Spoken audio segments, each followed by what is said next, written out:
Welcome to LA Press Box, everybody. I'm glad you're here for another night of National League West baseball, and a special welcome tonight to Padres fans. If you're trying to follow today's game, but you're affected by the local TV blackout, or you're away from home, or simply looking for another way to experience the action, you've found your live game companion, guys. That's the whole purpose of me being here.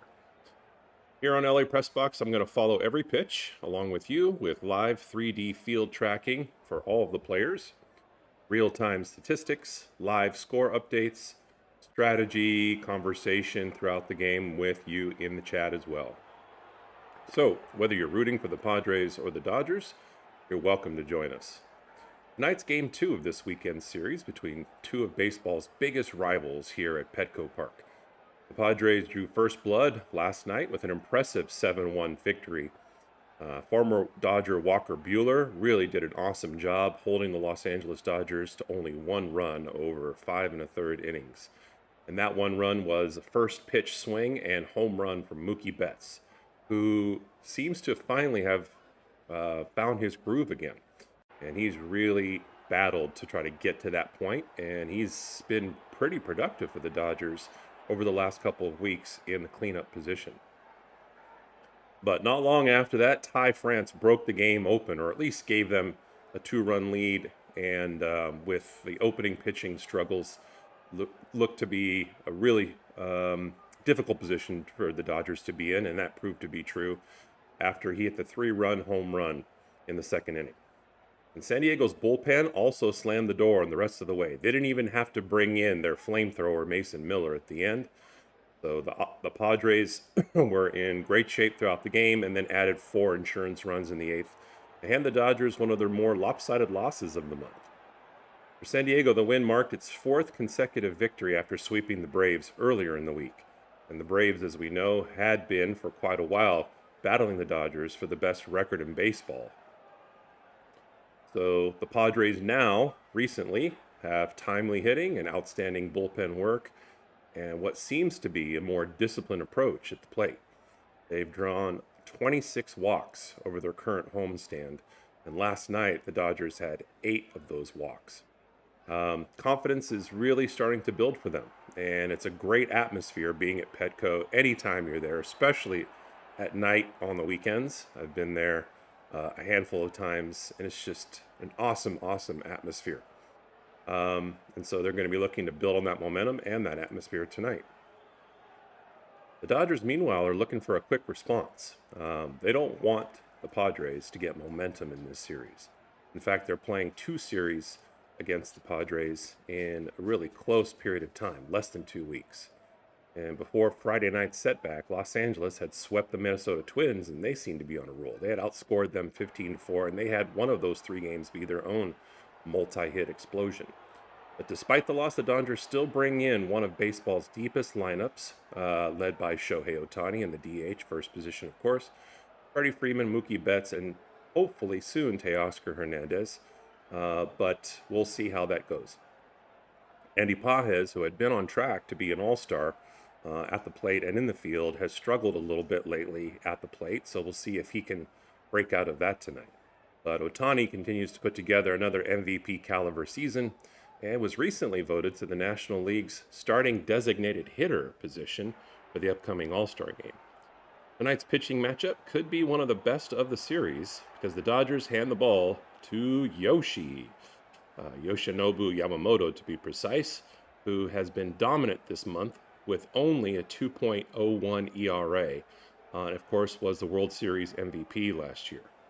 Had a remarkable stretch of 45 consecutive batters retired earlier in the month, and in fact, we sat and watched as he almost threw a perfect game and a no-hitter, but went very deep and almost got the perfect game. So he's been on a roll, to say the least.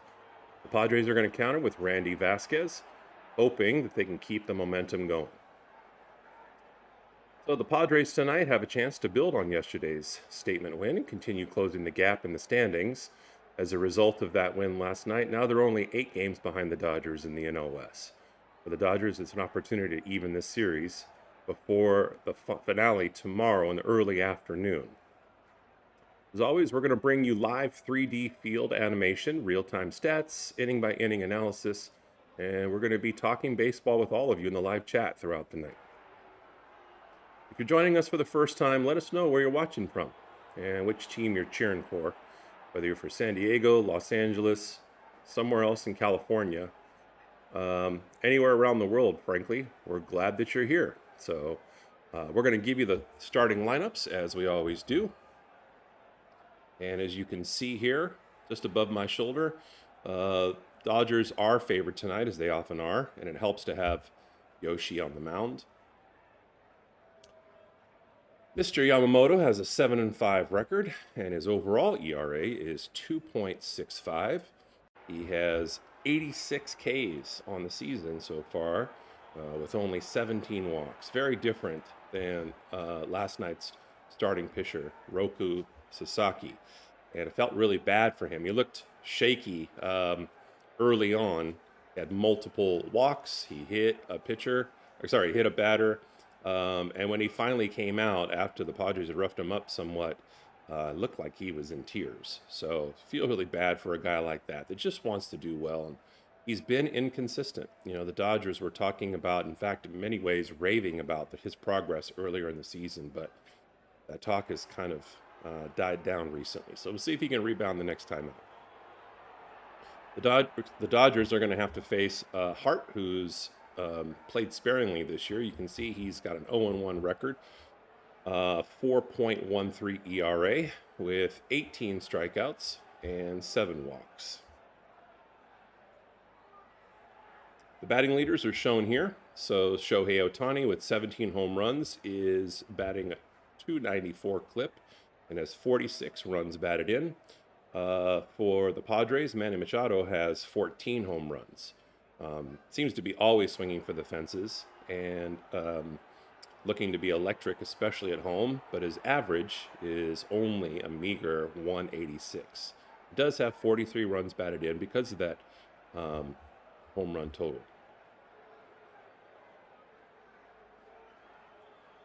So we're looking at the batting lineup, and as I mentioned before, Shohei Ohtani is going to be the leadoff for the Dodgers, as he always is whenever he's in the lineup at the DH position. Andy Pages batting second again in center field, really, really playing outstanding defense there. Almost made a play that hit the warning track and then bounced into the wall for a double last night. But it's been almost flawless making plays in center field. Freddie Freeman, third position as he often is. The future Hall of Famers at first base.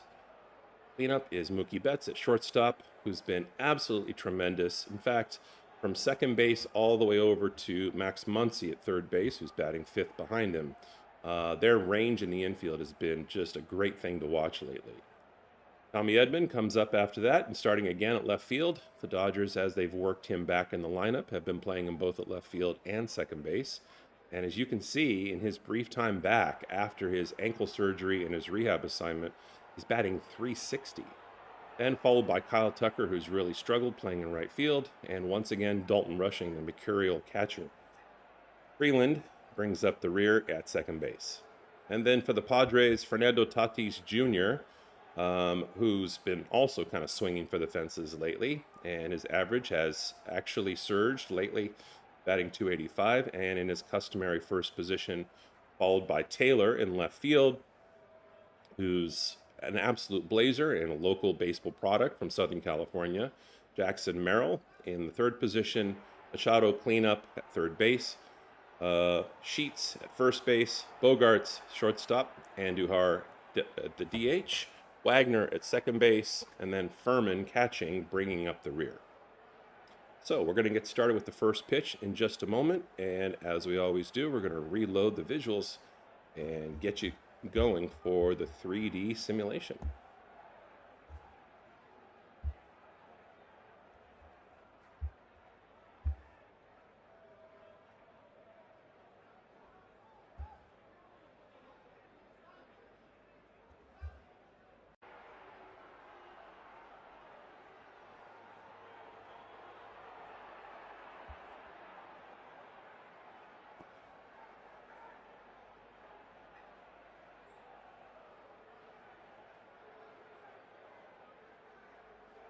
I know this is news to nobody, but great weather again tonight, San Diego.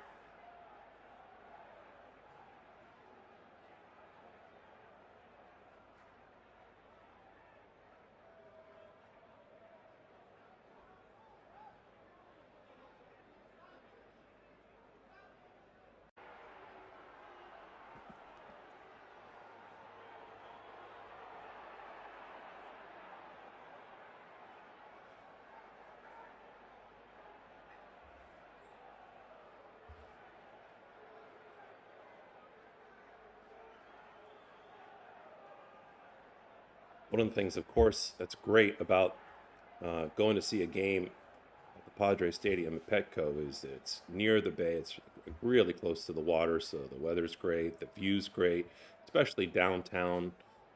They have limitations on how tall the buildings can be because they don't want them to interfere with the flight path to come into San Diego Airport. And so it gives it kind of a quaint and beautiful downtown feeling without being overwhelming. And then, of course, you have Gaslamp really close by. So when I've gone to Petco, whether it's been for Padres games or going to a concert like I did last weekend, you can park, have fun at the Gaslamp, and then just walk directly over to the stadium. It's really a great time if you set it up that way.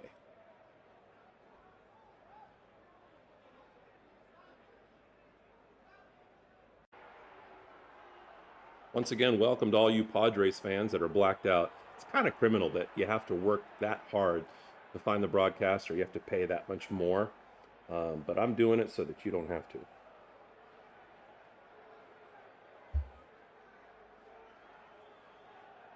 Like it's taking a minute for the 3D to load. It will shortly. But Otani's coming up.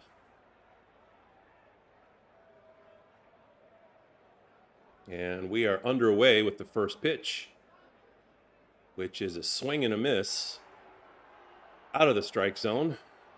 And Otani starts at 0-1.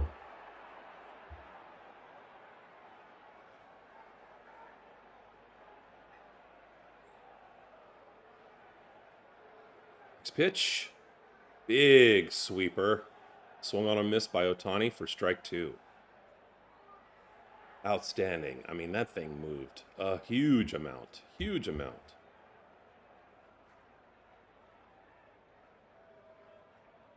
So 0-2 to start the game to Otani. Chasing a little bit.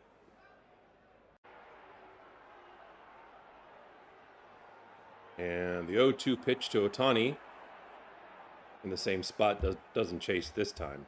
Now the count is 1-2.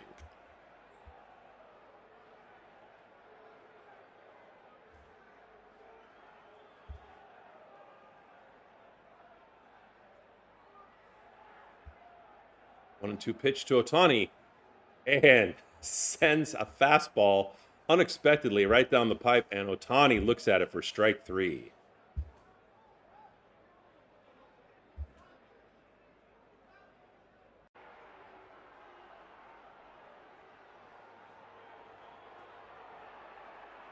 So that'll bring up Andy Pages, batting second and playing center field. Also batting 267. And the first pitch in their first strike. So Hart looking good to start. Next pitch misses low for a ball, 1-1.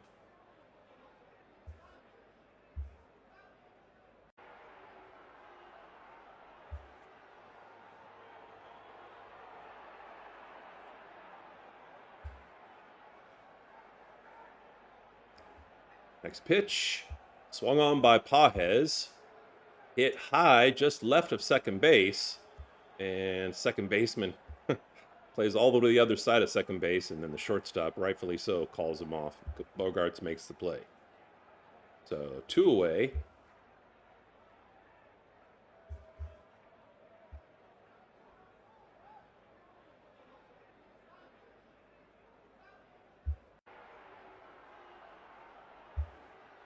And Freddie Freeman up next.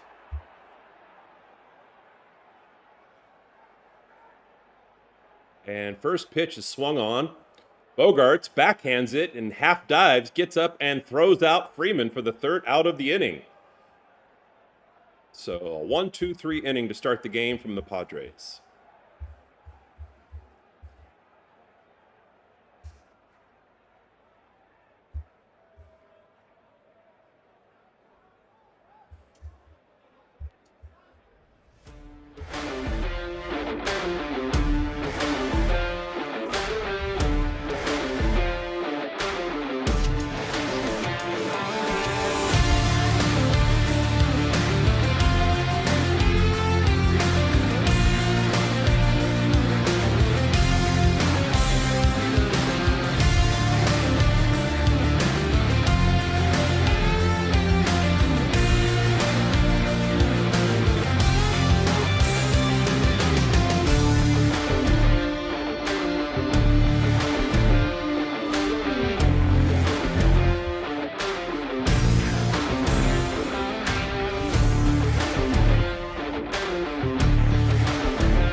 Going to see if we can reset and log back into MLB so we can get you the 3D visuals.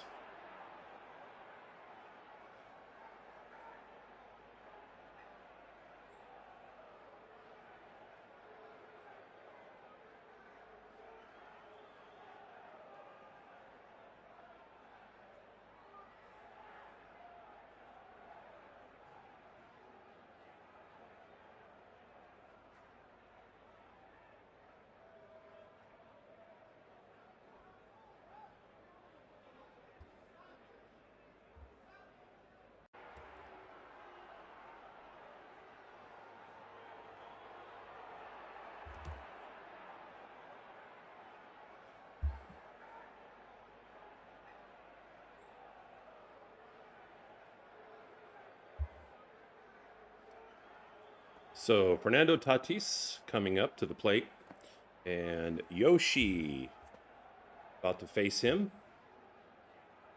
And what the Dodgers are trying to do tonight is they're trying to make the Padres work harder. You know, they were kind of their own worst enemy last night because they loaded up the bases so often. And it wasn't just their starting pitcher. It wasn't just Sasaki, although he was kind of the worst perpetrator, if you will.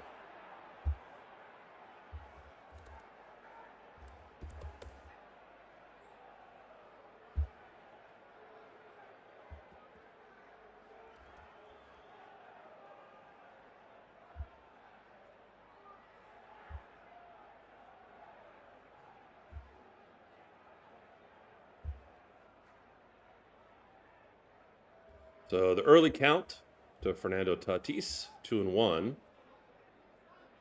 And the next pitch, really far inside, and now 3-1.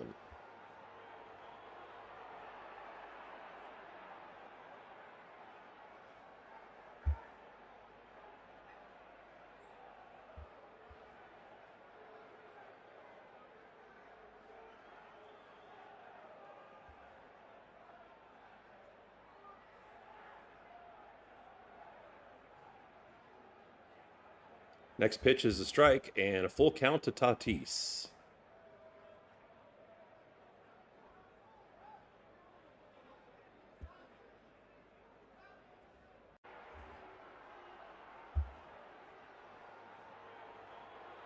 And the pitch on the way. Big curve and swung on and fouled down the left field side.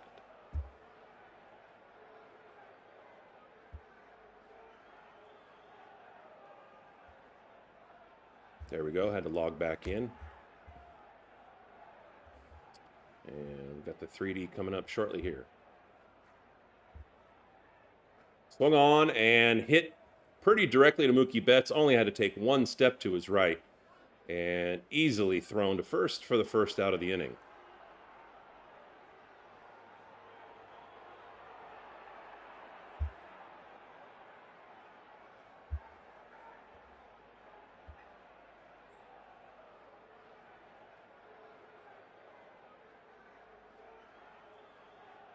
So that'll bring up Taylor in the 2 position.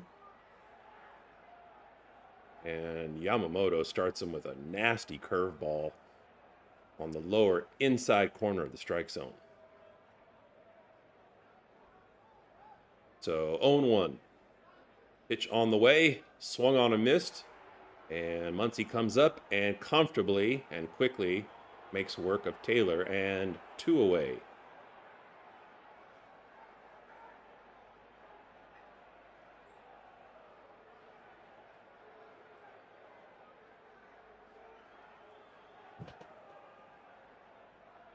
That'll bring up Jackson Merrill, batting .209 on the season. And the first pitch is low and away for ball 1, 1-0.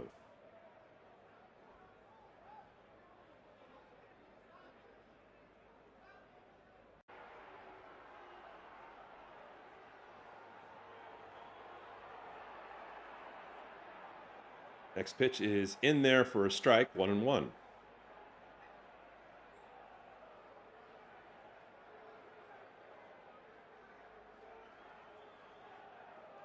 Wow, and the next pitch right down the pipe blows it right past him. Swung on a miss for strike 2.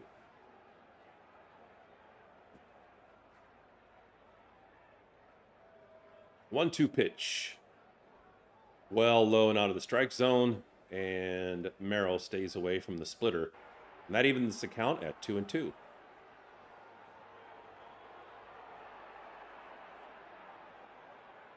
So 2 away, 2-2, the pitch on the way. And Yoshi gets Merrill looking at strike 3. Boy, he is so tough. He has so many different pitches, and he has such great control. As you would expect to find from one of the best pitchers in the game, and that's definitely who he is. He has great control painting the outsides of the strike zone, and it's easier said than done, but I'm sure Merrill would agree that you have to protect the strike zone with 2 strikes. Didn't do it there, got fooled, and went down looking. And at the end of 1, the score is Dodgers 0, Padres 0.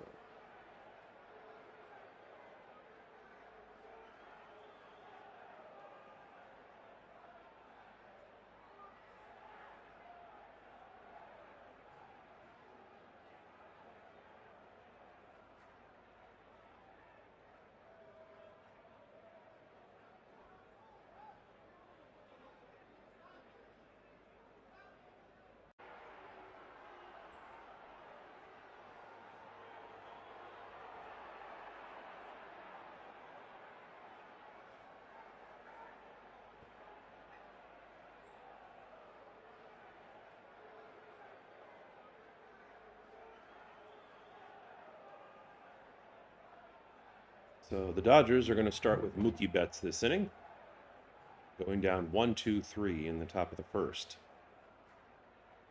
As we said before, Betts is really on a roll. 2 games ago, when they were finishing their last series, he had the chance to hit for the cycle.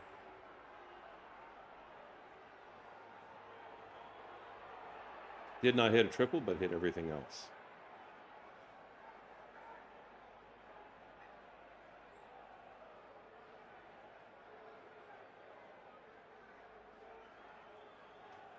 Earlier tonight, the Padres celebrated Eduardo Ortega, Spanish broadcaster, who spent 40 years with the Padres organization. And he got to throw out the first pitch and did a good job doing it in the suit.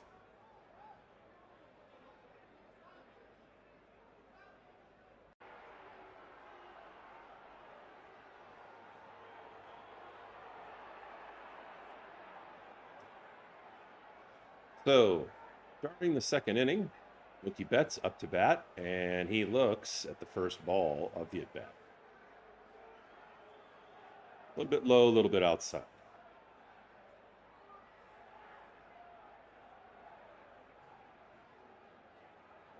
Next pitch. In there, once again with the sweeper. Right on the lower edge of the strike zone. The count's 1-1.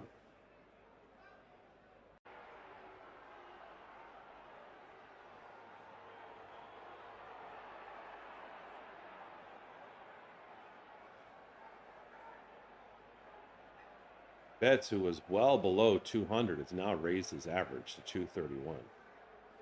And the next pitch misses for a ball. 2-1.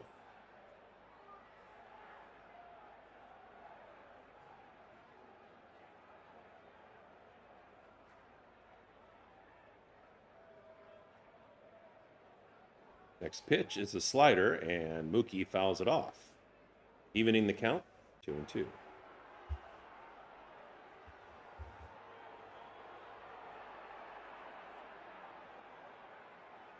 Pitch on the way, swung on, hit on the fat part of the bat, going deep, but Taylor makes the play at the warning track. And all it is a long out, first of the inning.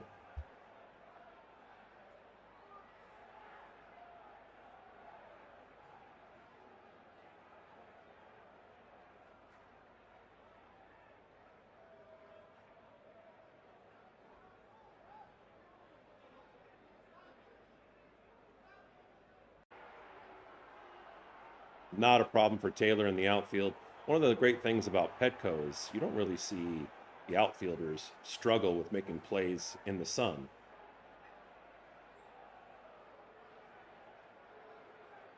But that'll bring up Max Muncy in the 5th position and batting .263. First pitch in there for a strike. So Hart looking pretty good early on.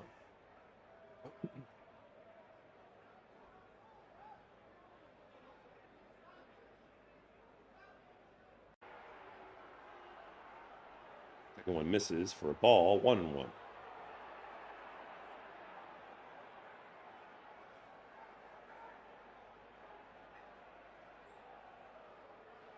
A lot of big sweeping curves and sinkers and sweepers, and this one is a sinker.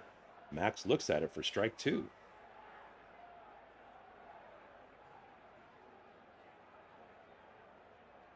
So 1 away. Mookie Betts hit a shot, which he probably would have taken, just making solid contact like that a month ago. But of course, he's got higher standards for himself. And now that you can argue that he's probably broken out of his slump, he wants to see something better. But 2-2 pitch on the way to Max. Max turns on it to the right field side, and it bounces in front of a diving right fielder, rolls to the fence. Is Max going to go for 3? He does. And it's going to be a triple for Max Muncy.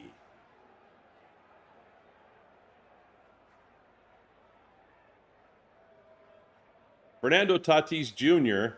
had a pretty good angle on it. Boy, Max just really turned on that, and it was a line rocket down the right field side. And Tatis was just a couple inches short of getting there. So he slid trying to get there instead of diving. I'm not going to fault him for not diving. Kind of subject yourself to injury. But you can argue misjudged it. I don't know if they're going to rule that a triple or rule that an error. Probably ruled a triple because it was really, really tough play to make. But Max Muncy goes in standing to third base. And so just like that, the Dodgers have a runner in scoring position. And that brings up Tommy Edman, who, just like I thought, is going to move up into the lineup. And they moved him up a spot to 6. They switched him and Kyle Tucker tonight, who's been struggling. So the early count to Edman is 1-1.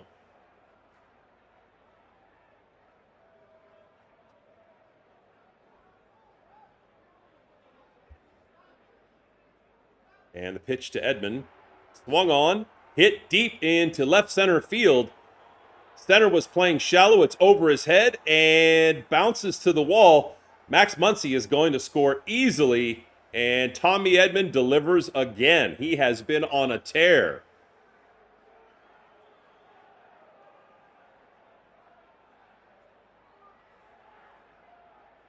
Caught the center fielder off guard.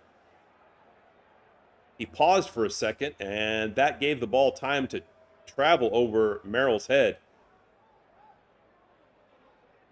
And so, just like that, the Dodgers have a triple, followed up by a double, and Kyle Tucker up to bat with another runner in scoring position. An early lead for the Dodgers, like they had last night, 1-0.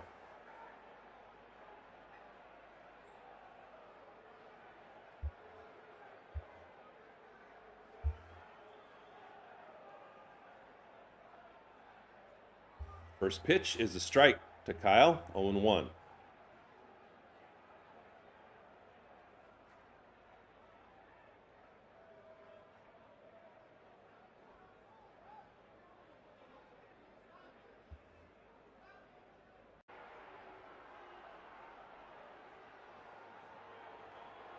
Oh, 2 to Tucker,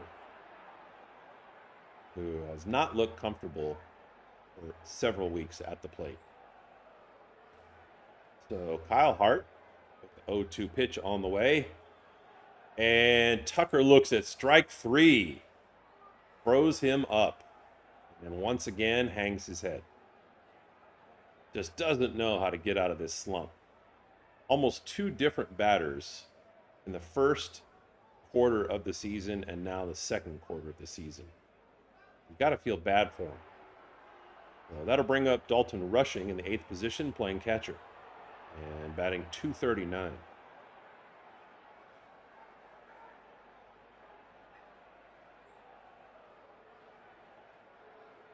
He does have 8 homers.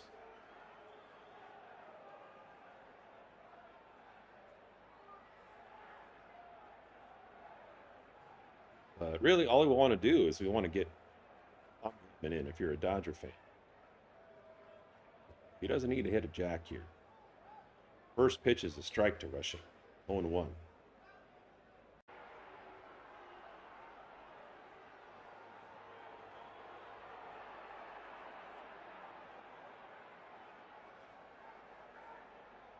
Next pitch misses for a ball, 1-1.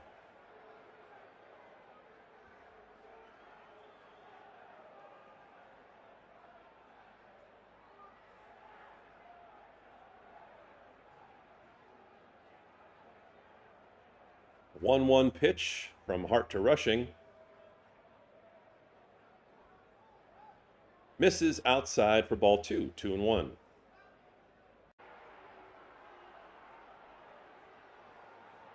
Freeland in the 9 position on deck.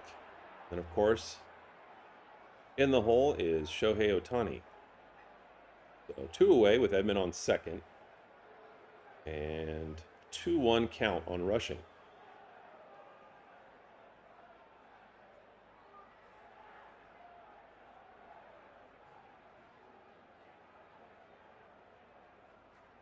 And the next pitch in their first strike.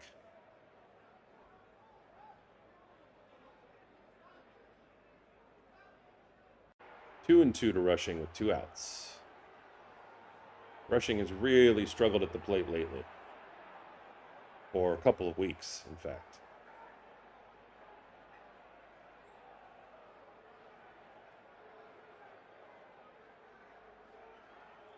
The pitch to Rushing. And fouled off. Count remains 2-2.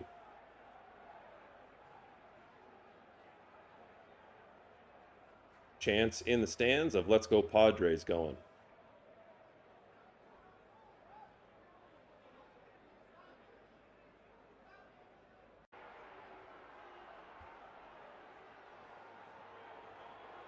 Pitch on the way. Check swing. Home plate umpire says he didn't go. And confirmed by the third base umpire. So now a full count to Rushing.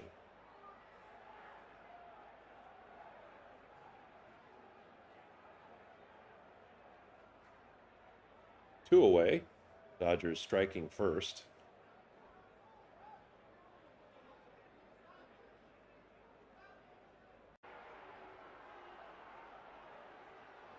And the pitch from Hart. Jams rushing up inside and fouls it back.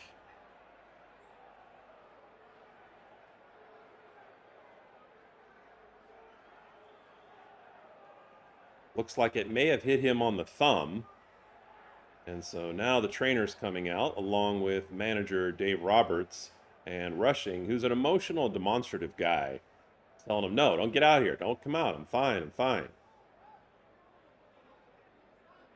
I think after that exchange and that pretty nightmarish game of communication between he and Shohei Ohtani, I'm showing it again here.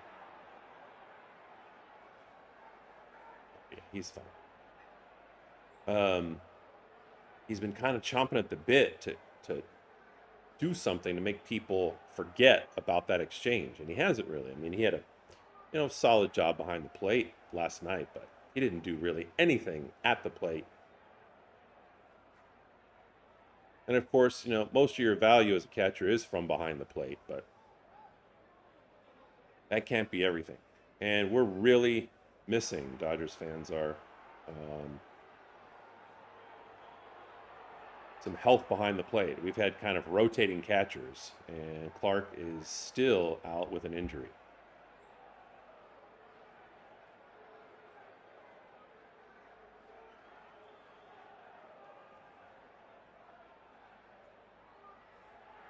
And Rushing battles him and looks at ball 4. So runners on first and second with 2 away. And now the pitching coach is going to come out for a conference at the mound. Not Freeland. Makes it look like Freeland's coming out. Who's the next batter? Getting in a confrontation, but that's part of the fun of the 3D. What the 3D also doesn't have is that it doesn't track the coaches. You can see the home plate umpire coming out here to kind of speed things along. But sometimes it looks like the pitcher's talking to a ghost, because they don't have trackers on the coaches.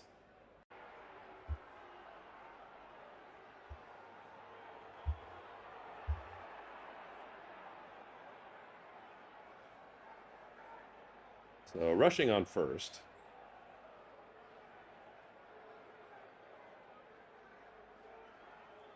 And Freeland coming up with Tommy Edman in scoring position.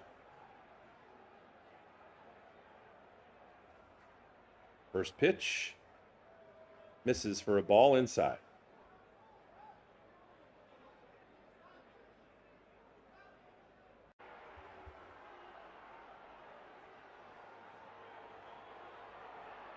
Last thing that Hart wants to do is load up the bases and have Shohei Ohtani come up after already giving up 1 run this inning.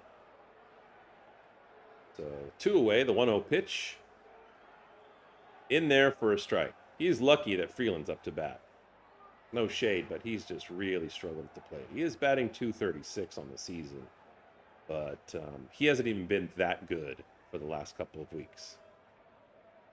Got great wheels once he's on base, but it's hard for him to get on base, and he frequently leaves runners on base. So the 1-1 pitch to Freeland. And swung on, popped to right field. And the catch made there in right for the 3rd out of the inning. So in the middle of 2, score is Dodgers 1 after scoring that inning, and the Padres at 0 coming up next.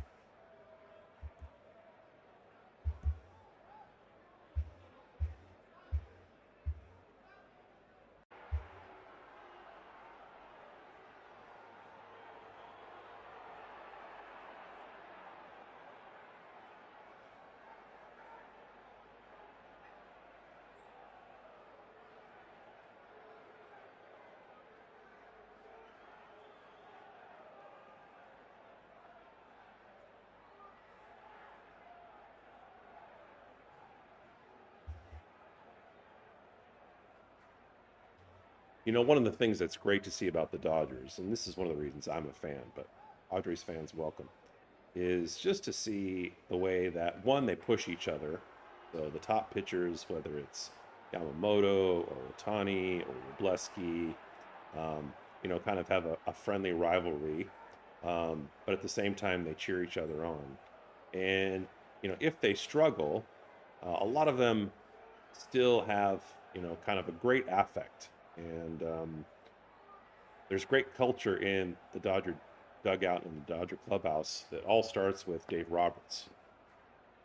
So in the case of Yamamoto, when he was in position to be able to get a perfect game the last time he was out, Mookie Betts flubbed a ball that was hit to him, and so that ended that. And then when Yamamoto gave up a hit not long after, he didn't blame anybody else besides himself. He literally pointed himself and said, "That's on me."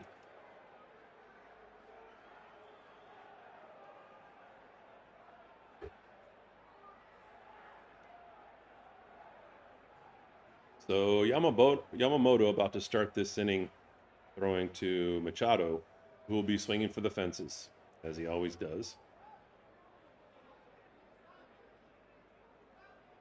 And as we said earlier, he's got an average below 200.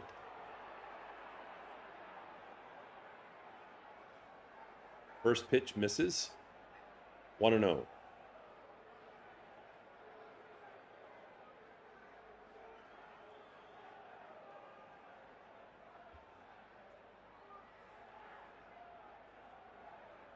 The next pitch hits the corner and gets Machado looking. Evens the count, 1-1.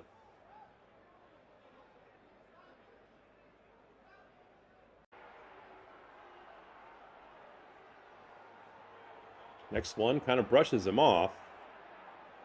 And yep, umpire confirms that he did not go. Check swing for a ball, 2-1.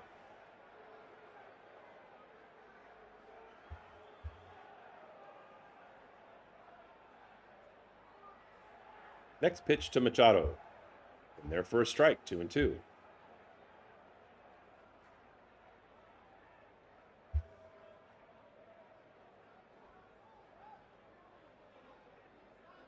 So with a 2-2 count, the pitch on the way, and swung on and missed. Strike 3.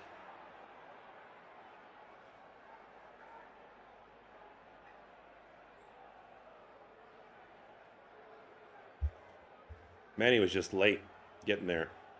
By the time he was swinging over the plate, the ball was already in Rushing's glove.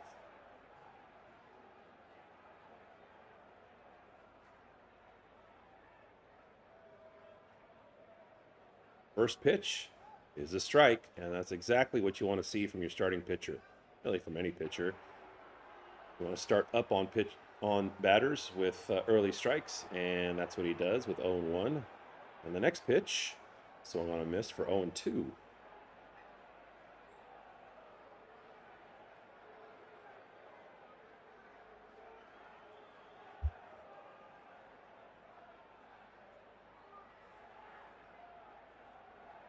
So 0-2, the Sheets swung on and hit to second base, and the play not much of a problem for the second out of the inning.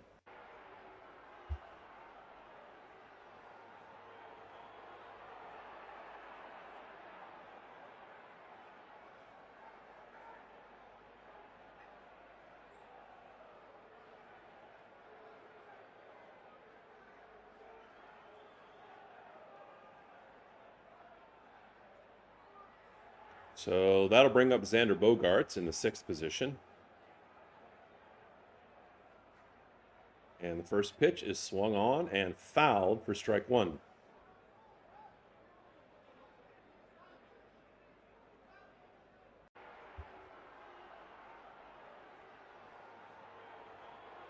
And with 2 away, the 0-1 pitch to Bogaerts.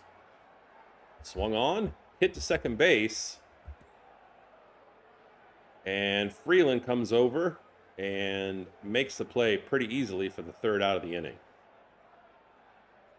Boy, what range. What range from the Dodgers infield. One of the great things that they do is at second base, shortstop, and third base, they play at different levels. So one position will be deeper. That's typically going to be the shortstop. Not always, but usually. And then, of course, second base typically will play more shallow and closer to the dirt. Third base always does that, unless it's an unusual situation. And all three of those players for the Dodgers, for Mookie Betts at shortstop and Max Muncy at third base, and then it could be Freeland, it could be Tommy Edman at second base. They all have really good lateral range, and so when the ball's hit to the infield, um, they can play well beyond whatever base they're guarding. And in that case, you saw evidence of Freeland being able to make a play on the other side of second base, as Mookie Betts does from a deeper position sometimes at shortstop, crossing over to second base territory. And if there's a slow chopper to short, Max Muncy will often cross over in front of Mookie Betts and make those plays. So the ultimate result right now is that, as often happens with Yoshi on the mound, he retires the first 6 hitters, and the Dodgers have a lead. So at the end of 2, it's 1-0.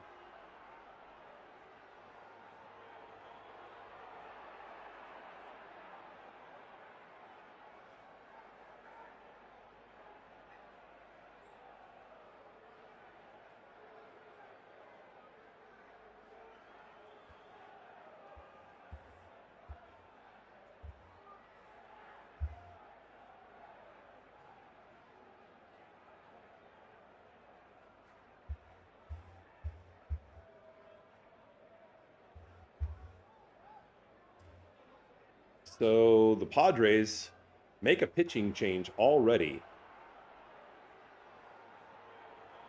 They go to Randy Vasquez, who's had 15 starts this year and a record of 6-5, starting him off against Shohei Ohtani.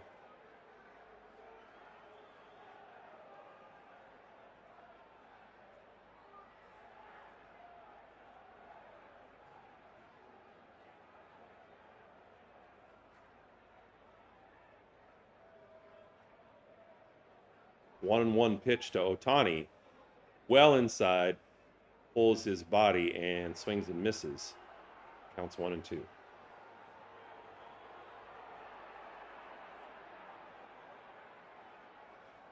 Pretty good job by Randy Vasquez early on, number 98, working different parts of the strike zone to Ohtani. And the next pitch is high and fouled off. So the count remains 1-2.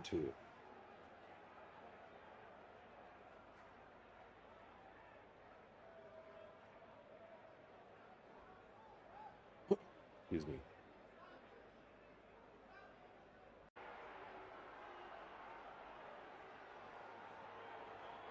2-2 pitch to Ohtani. And fly to the left side, shallow, with a shifted over infield, and Machado, who was kind of in shortstop position, as you can see there, comes in and makes the play. Huge hole down the third base side. That's because Ohtani does pull and open his body so often. So 1 away, and Andy Pages up, who's 0 for 1. I think you can safely say he's been struggling lately.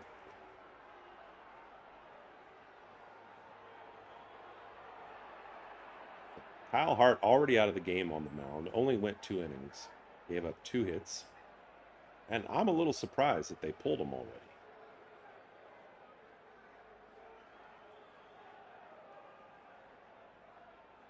Andy Pages has only been 2 for 14 against the Padres this year.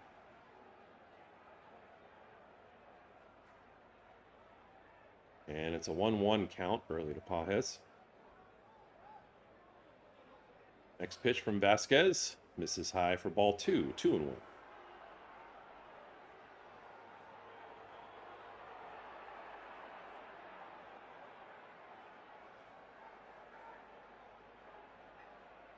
And the pitch swung on and hit dead center field for a base hit. And Andy really wanted that. He really needed it. Had the high kick motion with his front leg on that. Made solid contact. And hit a pretty decent line drive to the middle. And so the hits are coming. So that's going to bring up Freddie Freeman. And the first pitch in there for a strike. And Andy Pajes is already stealing. And they throw him out at second base. Wow, outstanding throw. Wow, that was a hose. And in a really good position and got Andy by at least 4 inches.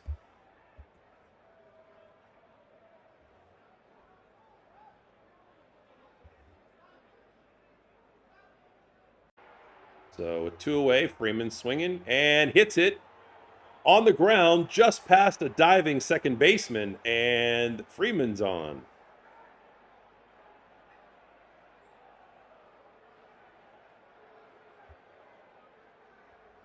So 2 away, and the Dodgers once again have a man on first.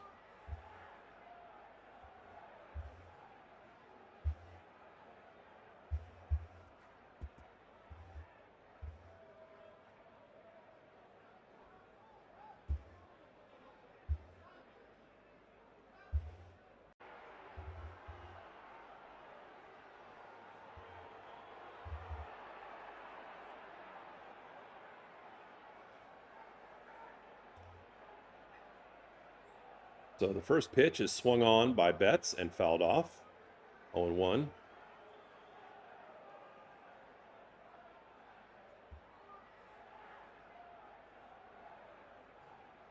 And looks at the second pitch for strike 2. Obviously looking to do some damage here.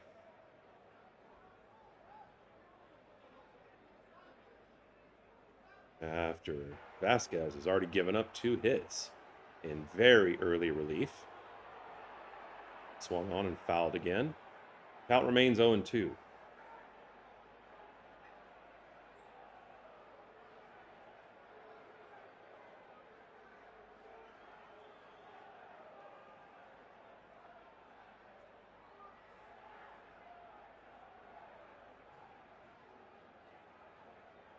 Swung on and fouled again, right into his own feet.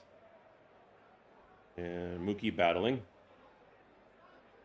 Count remaining 0-2 with 2 away.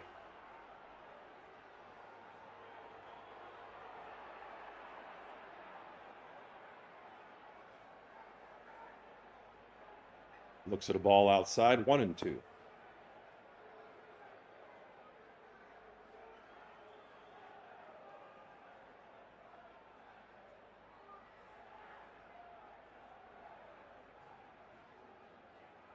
Another ball, 2-2.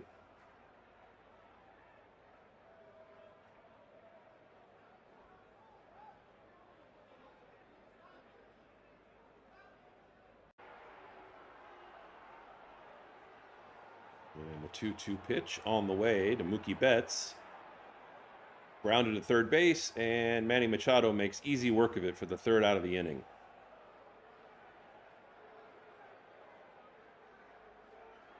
Dodgers still up 1-0.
So about to start the bottom of the third, and Yamamoto comes out again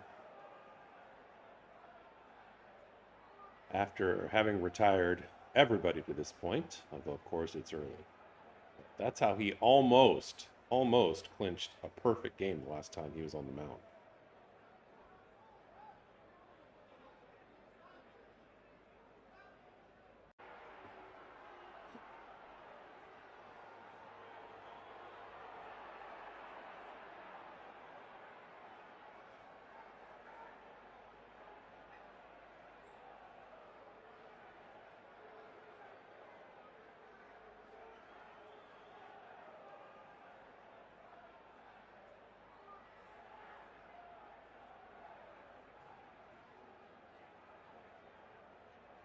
So Yamamoto getting ready to pitch to Andujar.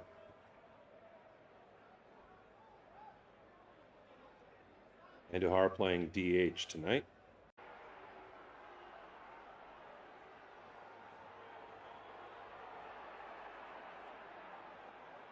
And the first pitch to Andujar swung on and hit to left field.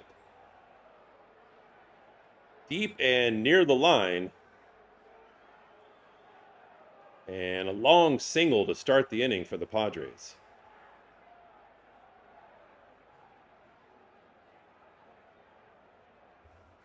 So a positive start for them. And Yamamoto gives up his first hit. That'll bring up Wagner in the 8th position. And with one on, the first pitch to Wagner. Squares up to bunt and does not get it down. Fouls it to the left-hand side. 0-1 to Wagner. Now he does not have the element of surprise. We'll take a look and see if Max Muncy is creeping up, just in case he's going to try to bunt again. Doesn't look like it.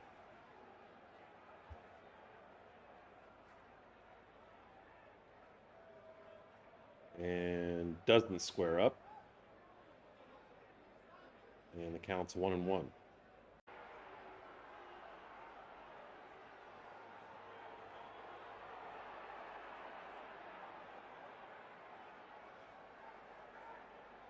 Next pitch on the way from Yamamoto. And misses high for ball 2, 2-1.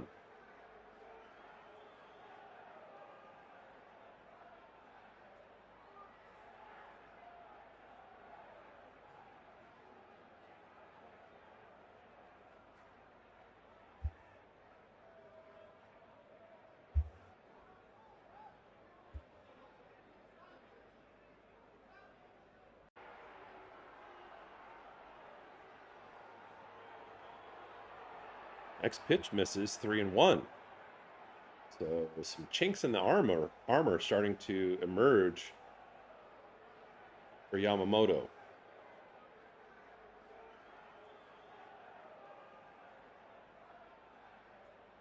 Next pitch is a strike. And so now we have a full count with a runner on first.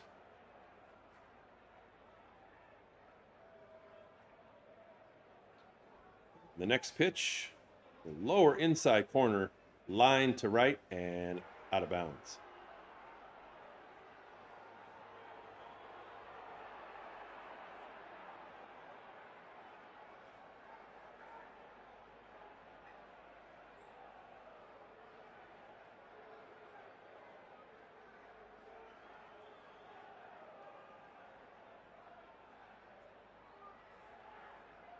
So the full count pitch, hit to first base. Freddie Freeman gets the ball, and it's a bit of a rundown.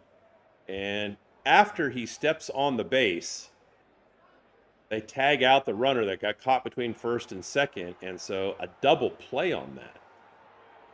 Great job by Freddie. He grabs the ball on a weakly hit grounder to first, and then steps quickly on first base, then pivots around, jumps up and throws it to second, and catches the runner going from first to second, dead to right. Outstanding job. So just like that, it's 2 away.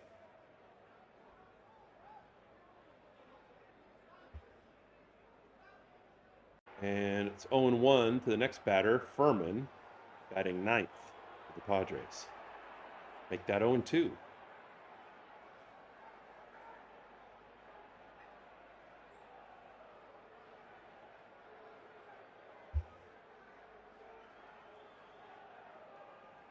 Next pitch on the way from Yamamoto. And Furman looks at strike 3. So the Padres had a little something cooking. Pretty meager, pretty modest. But very quickly, they've got to switch sides.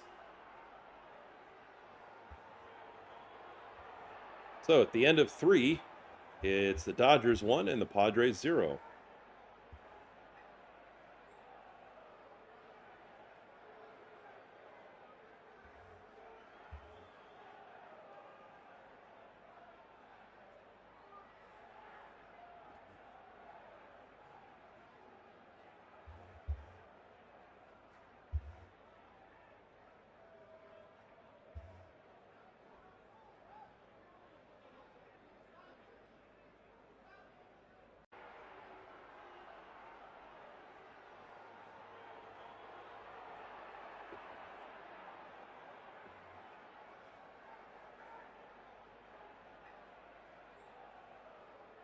So Vasquez, who came out in the second inning, did a solid job, and the Padres are going to run him in there again. And he'll start this inning by facing Max Muncy. Muncy already 1 for 1, hitting a triple down the right field side where Fernando Tatis did a slide dive and missed it. So after it bounced past his glove, hit the fence, and kind of stuck in the corner, giving Max Muncy time to get all the way around to third base.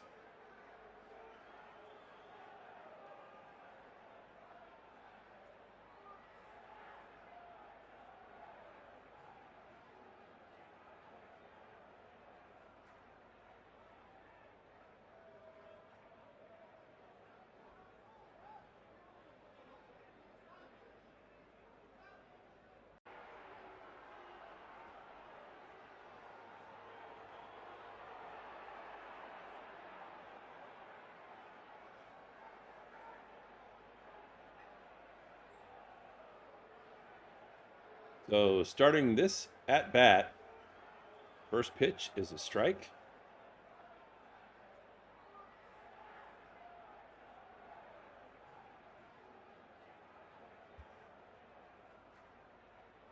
And as you can see, the infield is shifted over to the right, expecting the lefty Muncy to pull it like he did last time. Swings at the second pitch, and the shortstop Bogarts comes all the way across. And they say he made the out. And Dave Roberts is going to challenge this.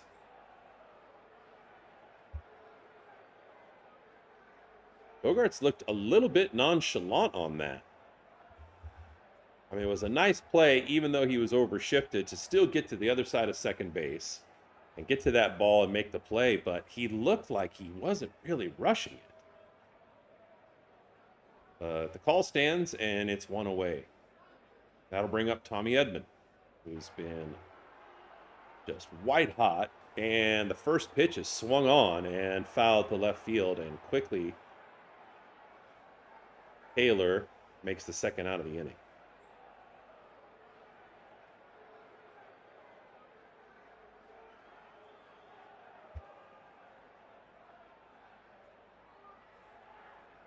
So that brings up with 2 away the struggling 7-hitter, Kyle Tucker, playing right field.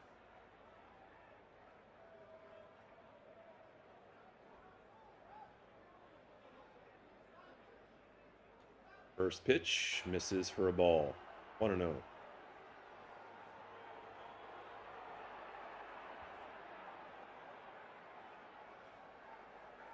Next pitch, swung on, hit to left field.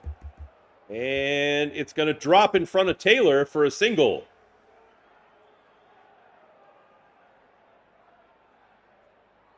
Good effort by Taylor using those wheels and laying out for the ball. And really tears up the grass. I don't know if they're going to take a timeout, try to fix it. It looks like I guess they won't. But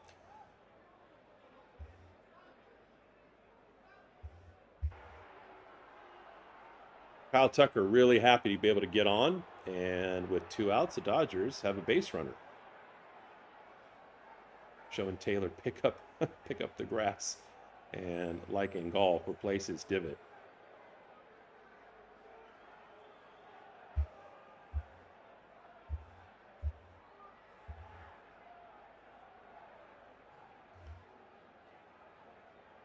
Dalton Rushing continues to struggle at the plate.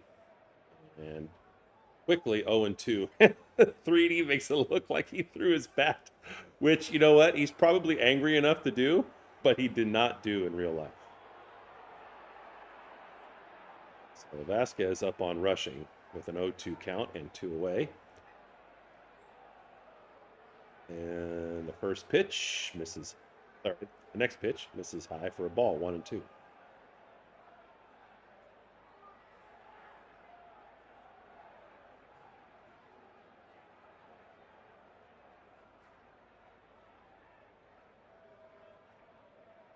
Next one, outside for ball 2.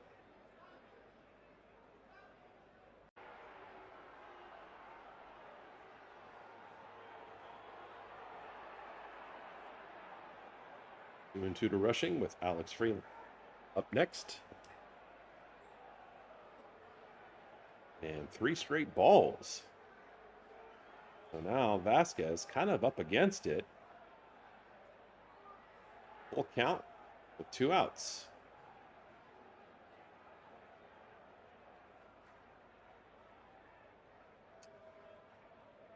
And the next pitch swung on, hit to second base, and easy play for the 3rd out of the inning. So Rushing struggles continue. And going to the middle of the 4th, the score is still 1-0 Dodgers.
So going to the bottom of the 4th, Yamamoto is still clicking. He looked human last inning, but the drama didn't really build too big. And so he's going to face Fernando Tatis Jr., one of the highlight matchups of the evening.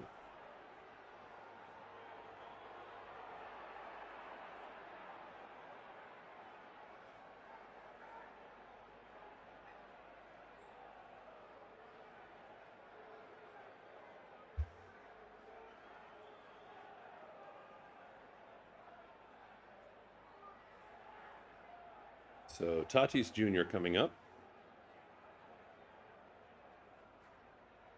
And very different batter after May 15th. 0 for 1 tonight. And the first pitch from Yamamoto misses outside for ball 1.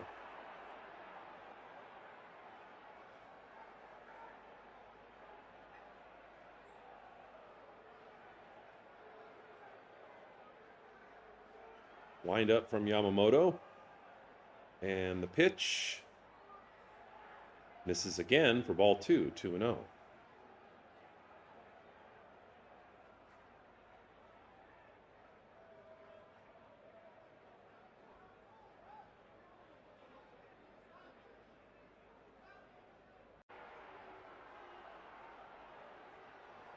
Next pitch, big swing from Tatis, but doesn't quite get there in time and fouls it back for strike 1.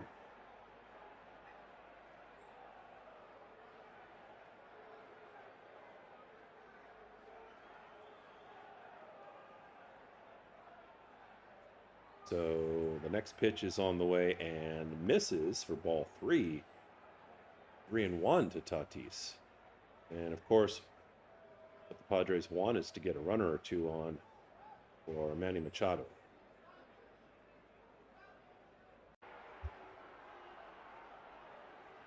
Pitch swung on and hit to center field. Some oohs and ahs in the stadium, but just ends up being a pretty unceremonious fly out to center field, and Andy Pages makes the play.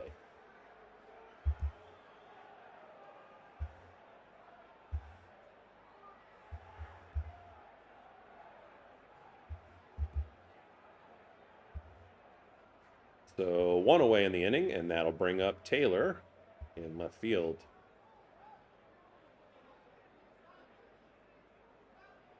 And the first pitch is a strike. 0-1.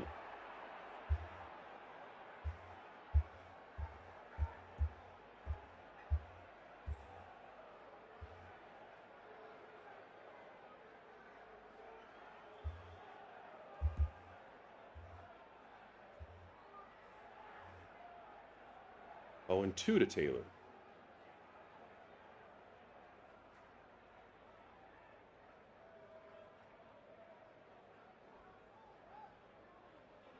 And the next pitch misses for ball 1, 1-2.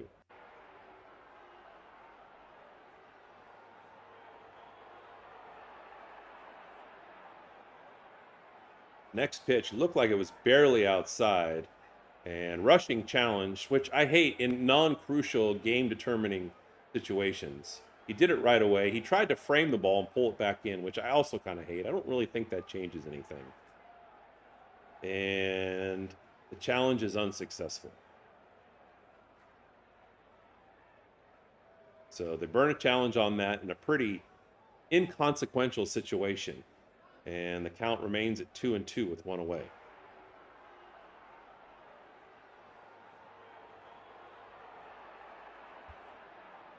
So the 2-2 pitch from Yamamoto on the way to Taylor. Swings on and fouls it away, and the count remains 2-2.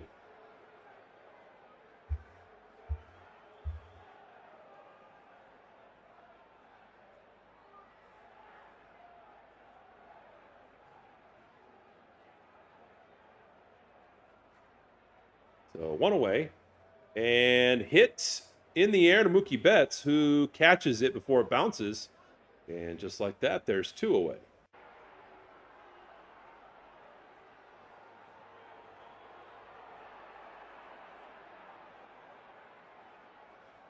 So that'll bring up Jackson Merrill, who's 0 for 1 so far tonight, batting in the 3rd position. And Yoshi starts him with a cutter for strike 1.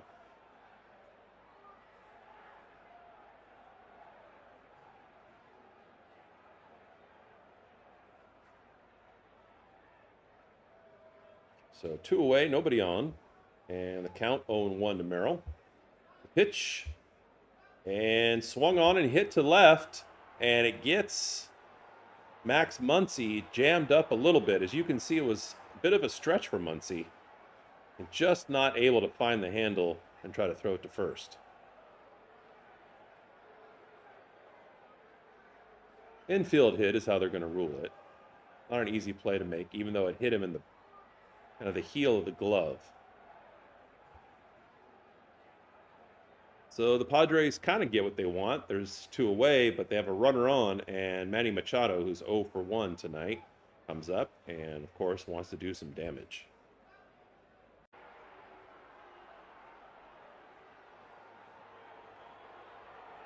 First pitch to Machado is a strike.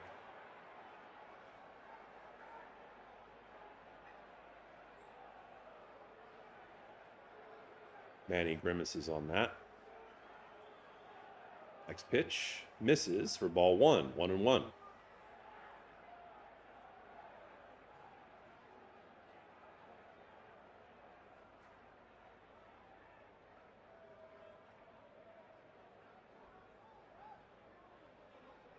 And the next pitch is in there for a strike, 1-2 with 2 away to Machado.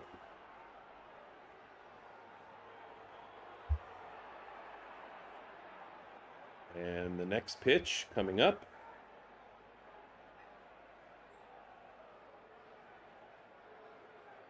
And on the way, and swung on and missed for strike 3. So Machado goes down swinging.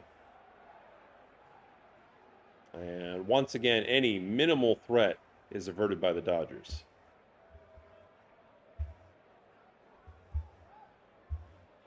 So at the end of 4, score remains Dodgers 1 and Padres 0.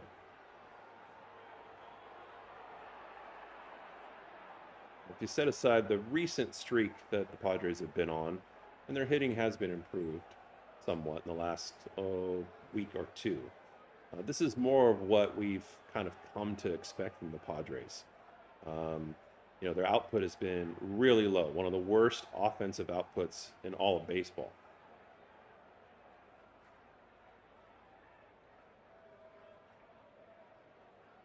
Now, that being said, the Dodgers didn't light anybody up last night. They only scored 1, and that was on 1 swing on the first pitch from Mookie Betts. They got some hits, but they left a handful of runners on base. And late in the game, the Padres, after having a 3-1 lead for most of it, blew the game open and ended up winning 7-1.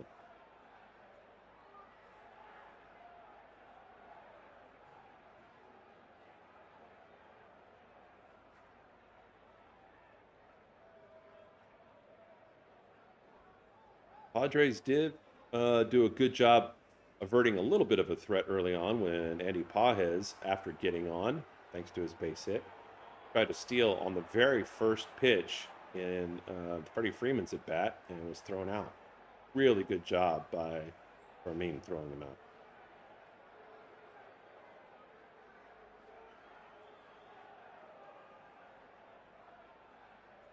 So to start, Freeland will be coming up for the Dodgers.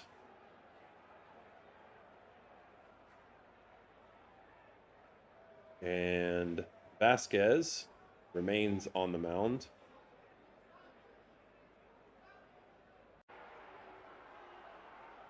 And this inning will be Freeland, then Ohtani, and then Pages.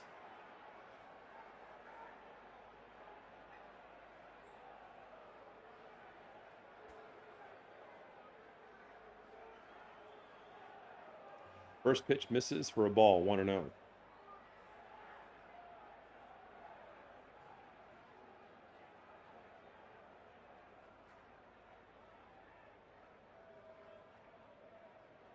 And the next pitch, a splitter, hits for a strike at the bottom of the strike zone. 1-1 to Freeland.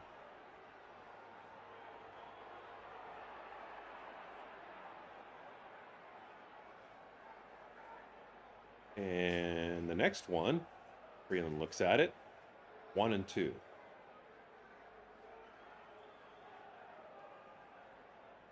So with no outs yet, next pitch.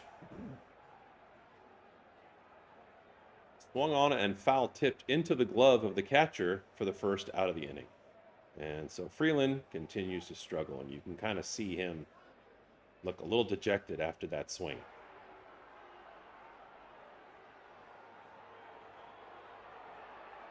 So, Shohei Ohtani comes up. Excuse me, who's 0 for 2 tonight. But when Shohei comes up, this is when you see the most phones out in the stands. And it's packed at Petco tonight. Perfect weather in the summer, downtown San Diego. And not only are the seats packed in the stadium, just outside of the stadium itself, but on the grounds in Gallagher Square, people loaded up on the hill looking over it into the stadium along the right field line.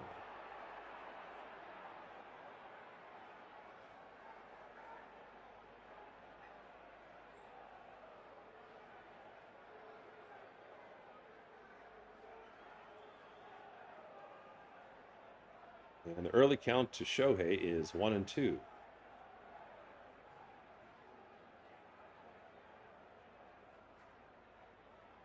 Next pitch, a cutter misses, 2-2.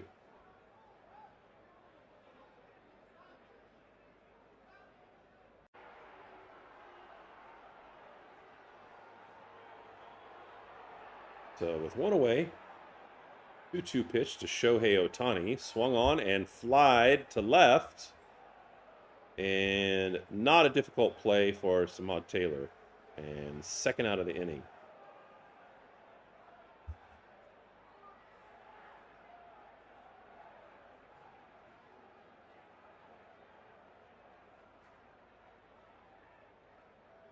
So Andy Pages up.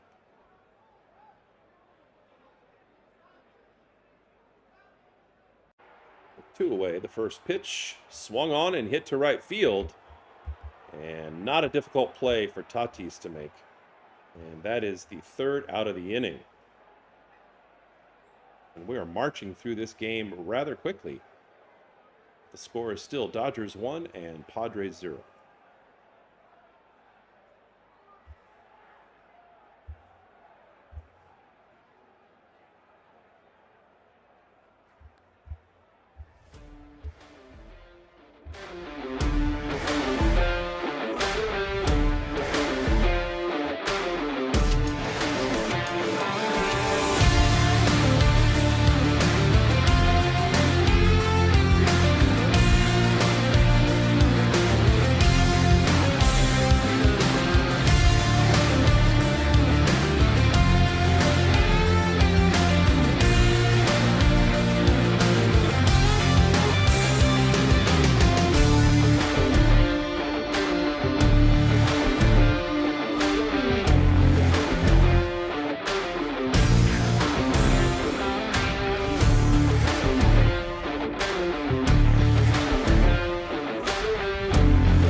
So Yamamoto still on the mound and generally under control tonight. Easy to take him for granted and be surprised if anybody gets a hit. Struck out Manny to end the last inning. And next person to take his hacks are Gavin Sheets.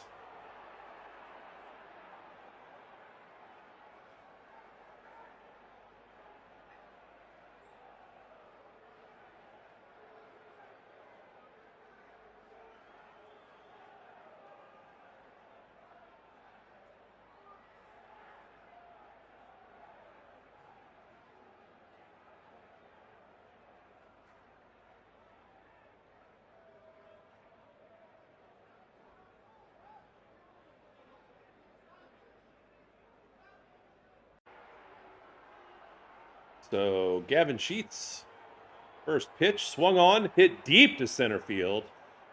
Andy Pages going back, but he can't go back far enough. It's a home run for Gavin Sheets. First swing, first pitch, first batter, and now the two teams are tied at 1-1.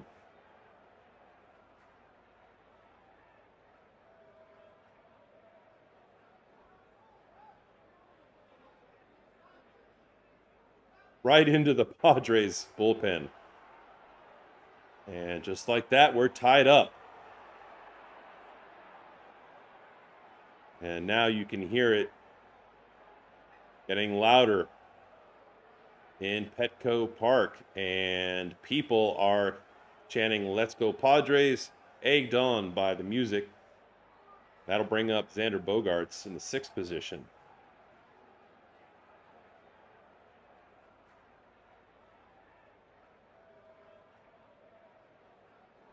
And misses with a huge swing, and the count is 0-2 to Bogaerts.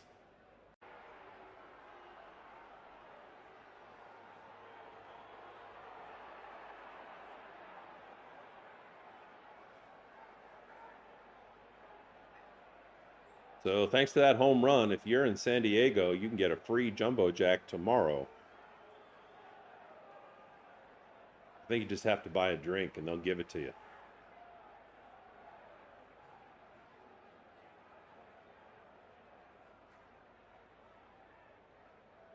So Yamamoto switching it up between the breaking balls and the fastballs.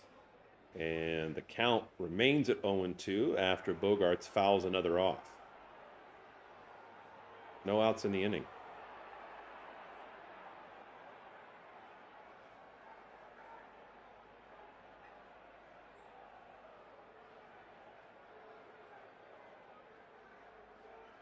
Pitch and swung on, hit to shortstop to Mookie Betts, who should have no problem. He does not, making this play. 1 away in the 5th. That'll bring up Duhar, who singled to left the first time he was up.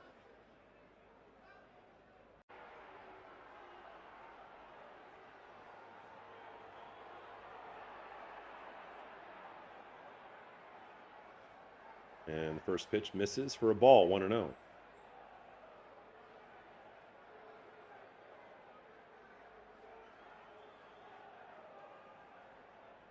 The next pitch from Yamamoto is a strike, 1-1.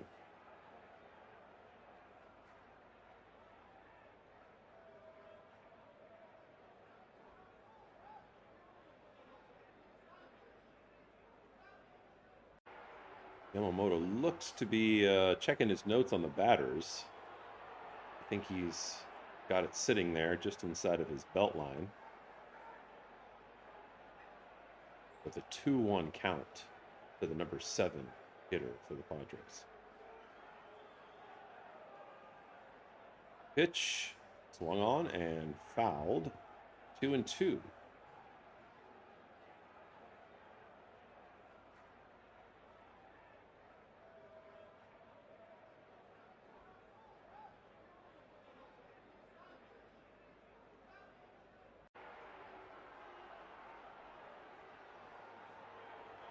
Next pitch misses.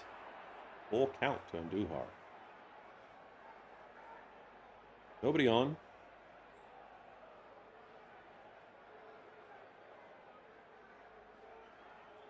And the next pitch misses low. Ball 4. So Yamamoto with a walk. And before you know it, the Padres are going to be back to the top of their batting order.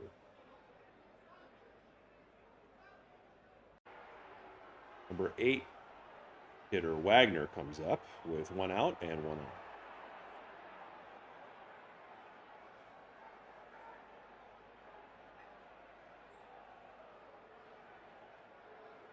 The pitch to Wagner.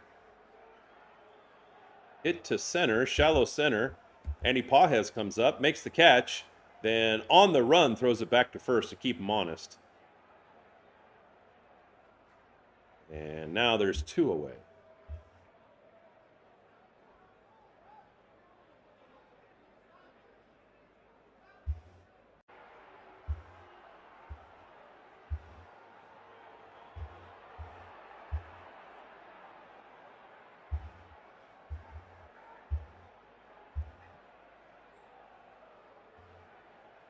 So 2 strikes, and now Yamamoto pitches to the 9 hitter Fermin, who hits it to left And a play easily made for the third out of the inning. But at the end, it is now leveled at 1-1. And we'll see how the Dodgers respond.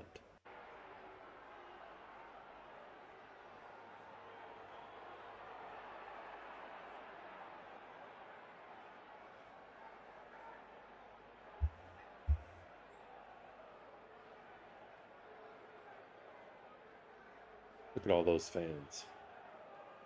Pretty packed.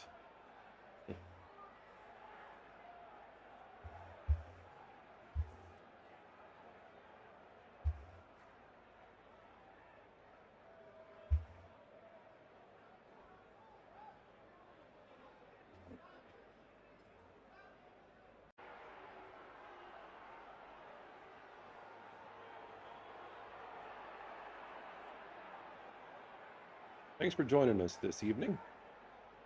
If you are just doing so recently, go ahead and get in the chat and tell us who you're rooting for, who you think's going to win, and where you're from. Of course, we're LA sports fans here in this household, but we welcome the Padres fans, especially those of you that are looking for an alternative if you're blacked out and you're not the game.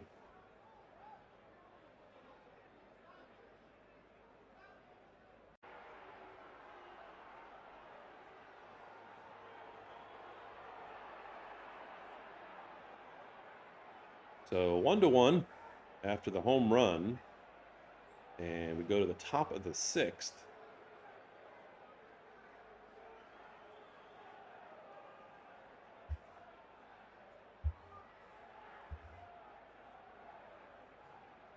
Freddie Freeman coming up.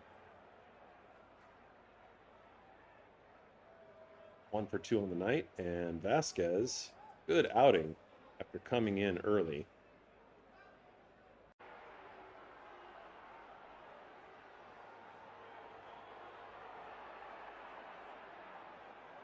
Now he's up to 40 pitches.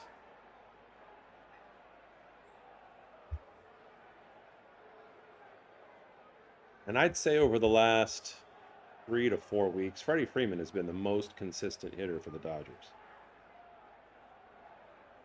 First pitch brushes him back, the ball 1.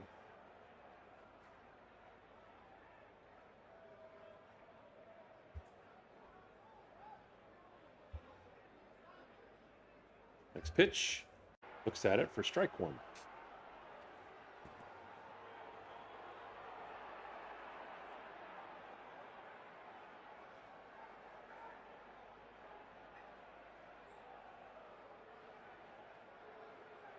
Fouled off for strike 2. 1-2 to Freeman.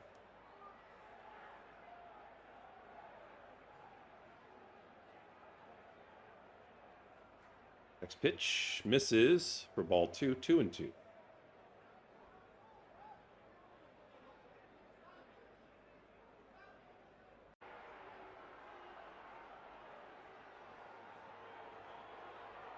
Next pitch misses for ball 3, and Fermin's going to challenge. Call is confirmed. So far, home plate umpire is beating these catchers on the challenges.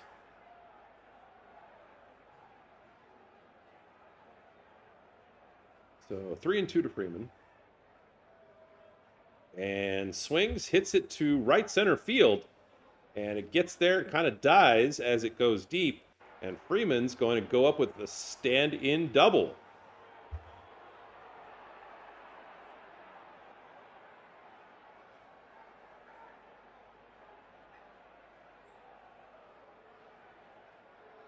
Great contact from Freeman. And Mr. Reliable once again gives the Dodgers something to build on with a leadoff double.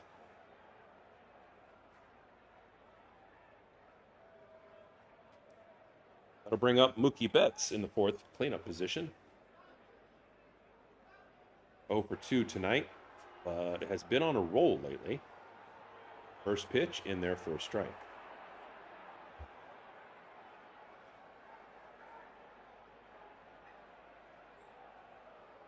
Looks at the second pitch for a strike.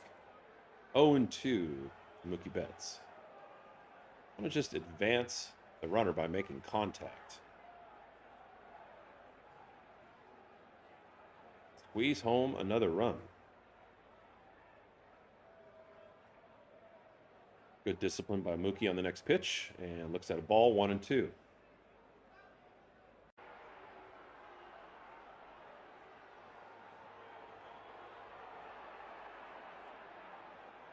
Next pitch from Vasquez on the way. And Betts hits it to the left. Machado picks it up quickly, takes a look at second base to make sure that Freddie Freeman doesn't think about running, and makes the throw for the out.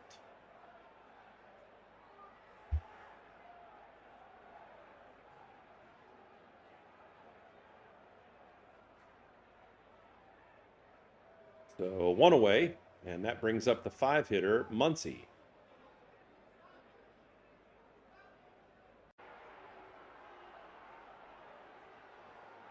Muncy 1 for 2 so far tonight. Hit that blazing triple past Fernando Tatis Jr.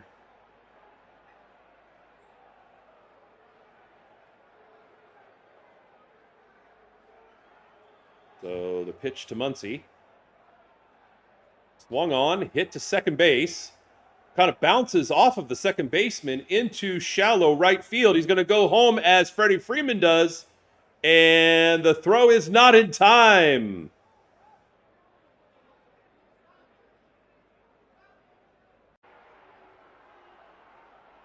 And I hate to say it, but this is what the Padres do when there's a little bit of pressure. They're a little suspect on the defensive side. And really muff that. I mean, that should have been an automatic out. He had to move his feet a little bit to the left. It was somewhat deep where he had to play it. But bounces off of his hands, over his shoulder into right field. And Freddie Freeman and the third base coach, who is just a stellar decision maker, both decide to go from second all the way home and beat the tag and the throw for a 2-1 lead. So Tommy Edmonds up.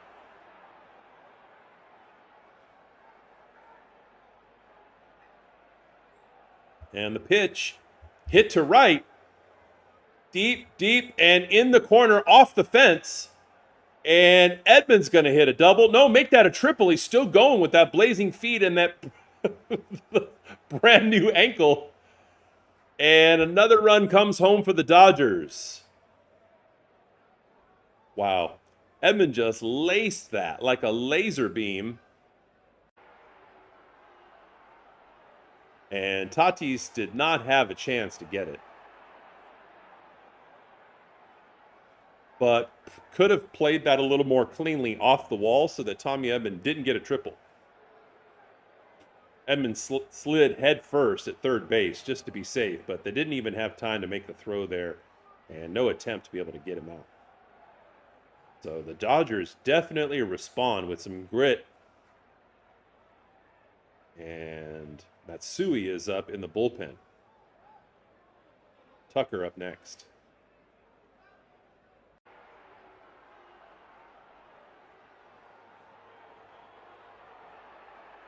So Vasquez is now up to 54 pitches and has had a really good outing to this point. But the Dodgers seem to have locked in on him, and they've found his number.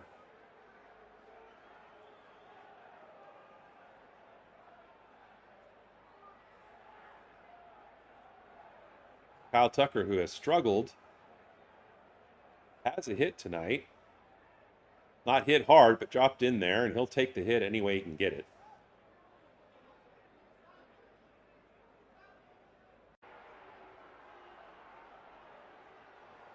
And only one out, and the speedy Tommy Edman, third base.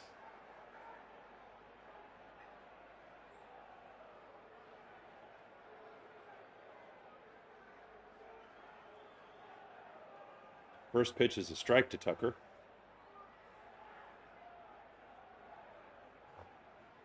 And the next one misses for ball one, 1-1.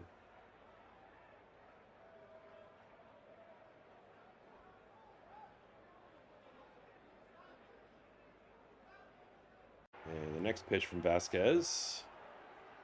Outside, ball 2. 2-1 to Tucker.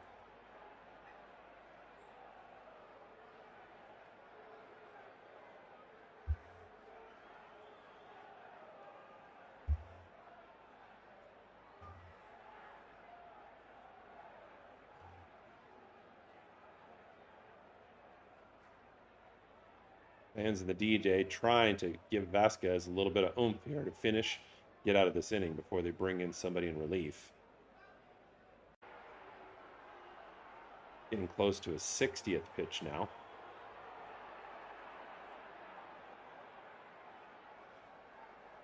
And the next pitch is fouled off.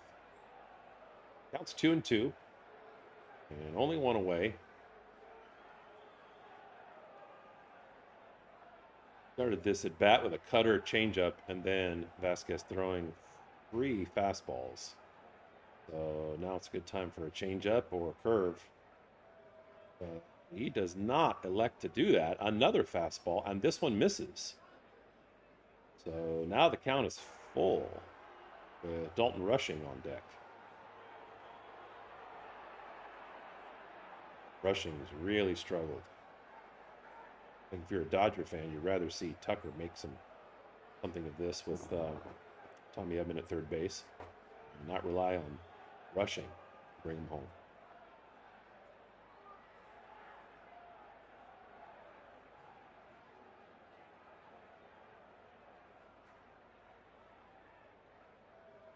Only one out.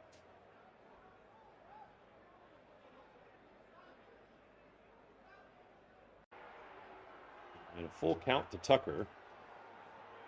And the next pitch is a sweeper, and he fouls it off. And so the count remains full, 3-2.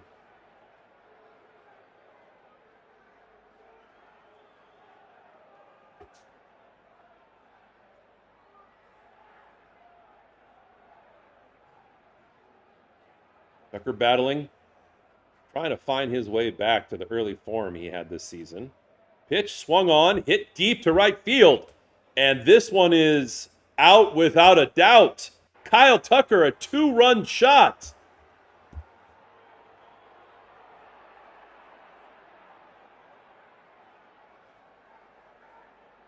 Huge inning for the Dodgers. What a response.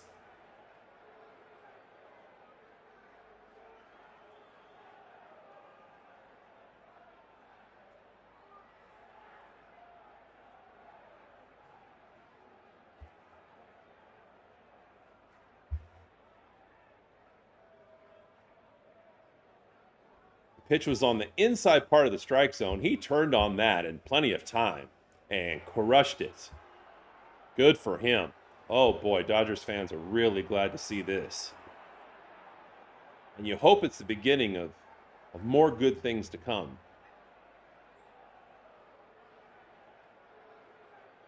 And like that, the Dodgers are up 5-1.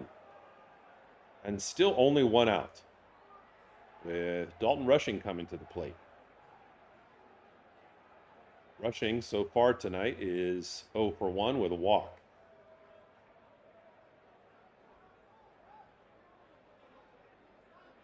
And Vasquez trying to be stoic. But you can see the disappointment in his face and his body language. And early count to Rushing is 1-2. Boy, you can hear the fans, which of course favor the Padres. It's their home stadium, but there is a large contingency of Dodger fans at Petco Park.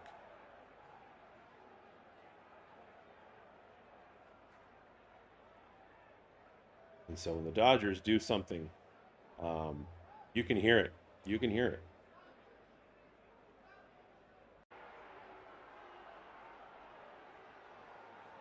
Two and two to Rushing.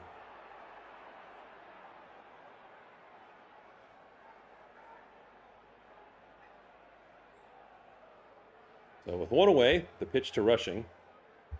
Hits it, and going deep. Rushing is just strutting to first base like it's gone, and it is! Back-to-back home runs for the Dodgers.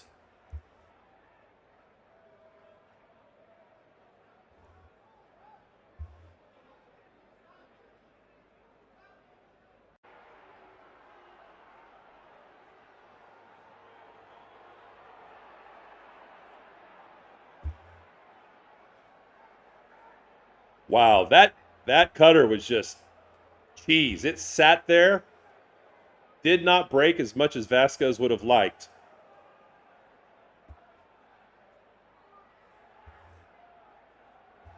And I don't know if the Padres are just acquiescing already in the 6th inning.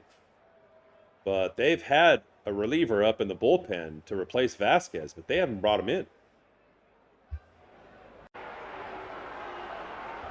And suddenly the Dodgers are up by 5 and lighting Vasquez up.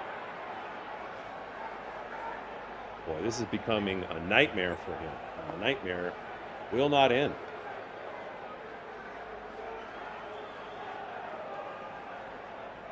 Now, Freeland's trying to get in on the action before Shohei Ohtani comes up.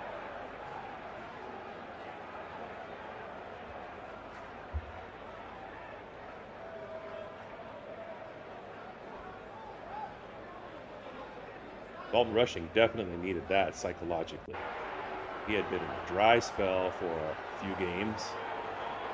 Although I don't really like his body language. I mean, he didn't do like a big bat flip or anything like that, but I'm just not thrilled when they take 2 or 3 steps out of the batter's box and watch it like they're certain it's going to go out. Maybe I'm just old school. So the 9-hitter Freeland is up. Excuse me. And quickly, another full count with 1 away.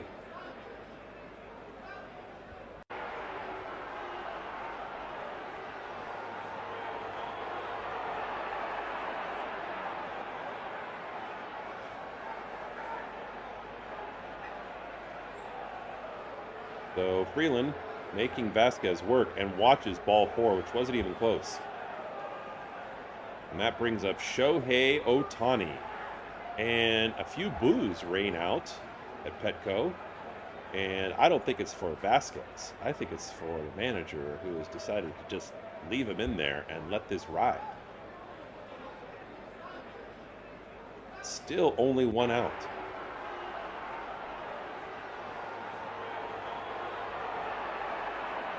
So despite this mini explosion, Ohtani is 0 for 3.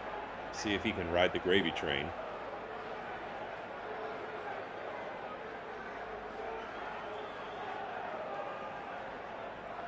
Boy, Vasquez could really use a double play, and so could the rest of the Padres. Just get out of this inning.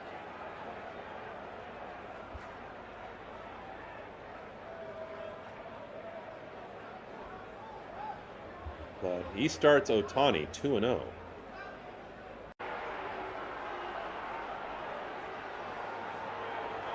Oh, and the next pitch is line to right, no problem by Ohtani.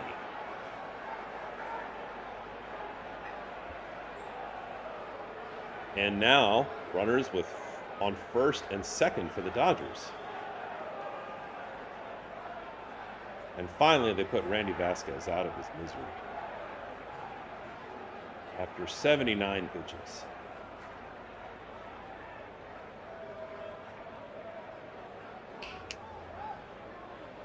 So, pitching change on the way.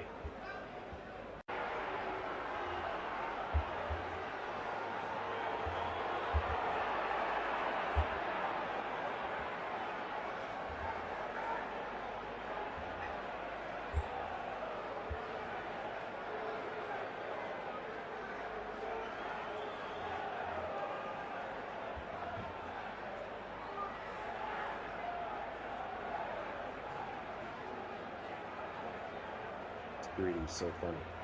These conferences are so random because it's a mix of some accurate player tracking and the umpire, and some inaccurate random movements, and once in a while even kind of a random person in there. Make it look like there's a Dodger hitter in the huddle. Pretty funny.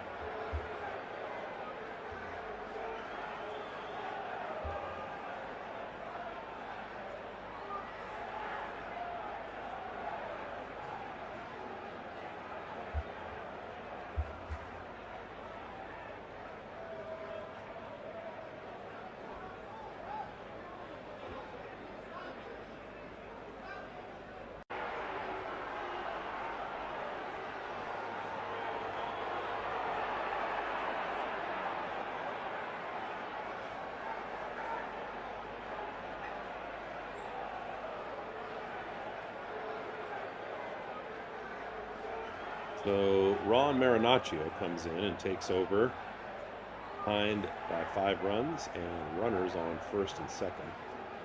Pitched in 26 games this year and has an ERA of 3.72, 12 walks, 32 strikeouts. But he's definitely got some work to do.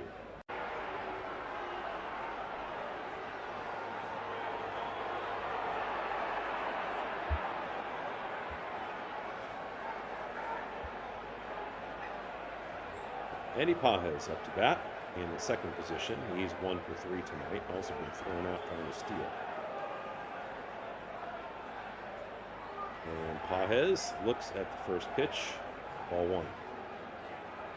I usually think he's better not swinging at the first pitch. I like what this portends. And the second pitch on the way also misses, 2-0.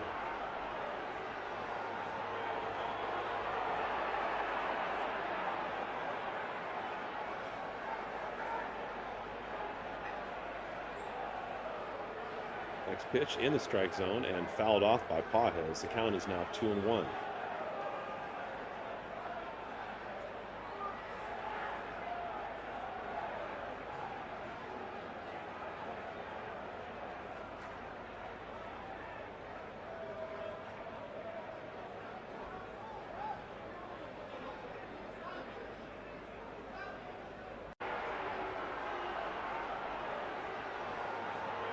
So the 2-1 pitch on the way.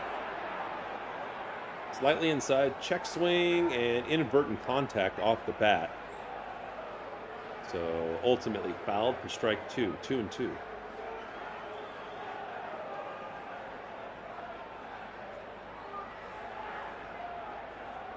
Marinaccio comes in to try to stop the bleeding for the Padres and give him a chance to try to battle back. The next pitch is high, and that brings the count to 3-2 with Freddie Freeman on deck. Would love to have the opportunity to hit a grand slam.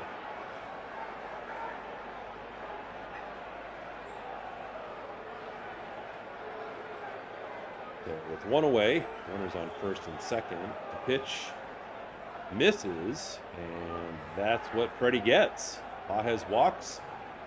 Marinaccio loads the bases. And now the Dodgers have batted around and threatening with Freddie Freeman up to blow this game open in the 6th.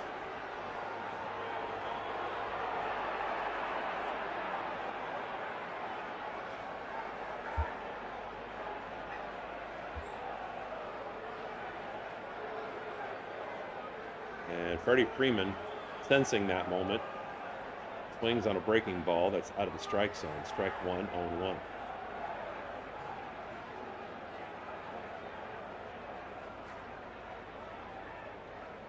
Padres are desperate for a double play here. And this might be the most important at-bat of the game. It could potentially be the difference in blowing the game wide open and still giving the Padres a chance to claw their way back in the last few innings. Don't forget that Yamamoto's on the mound.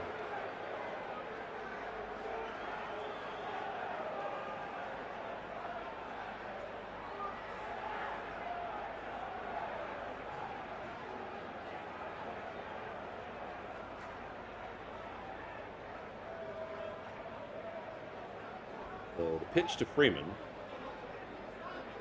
Swings, hits it to the right. Stopping fielding play by the second baseman. Nice job keeping it in the infield, and throws out Freeman at first base, but it's an RBI nonetheless. Runner at third comes home, and another run for the Dodgers as Freeland crosses the plate easily.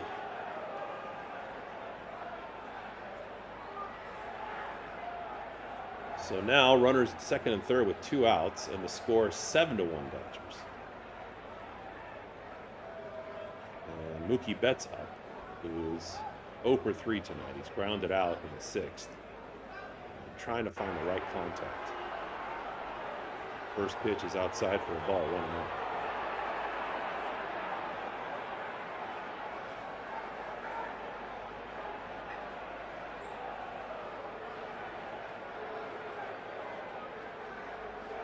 Next pitch in there for a strike, 1-1.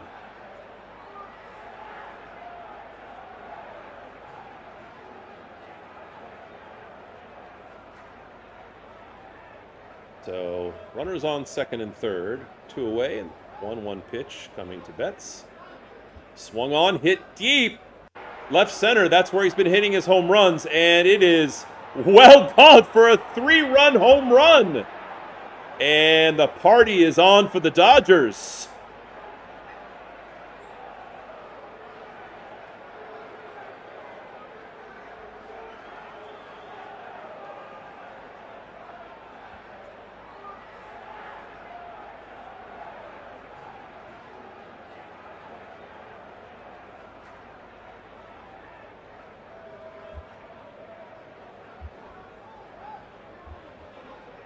Wow, he just golfed that and hit it on the sweet spot of the fat part of the bat. And now the Dodgers have blown this open. 10-1. An explosive response from the Dodgers this inning. I think we can safely say that Mookie is out of his doldrums. And next up to the party is Max Muncy. And he swings and flies it for the 3rd out of the inning. Not before the Dodgers just absolutely wrecked the Padres pitching staff.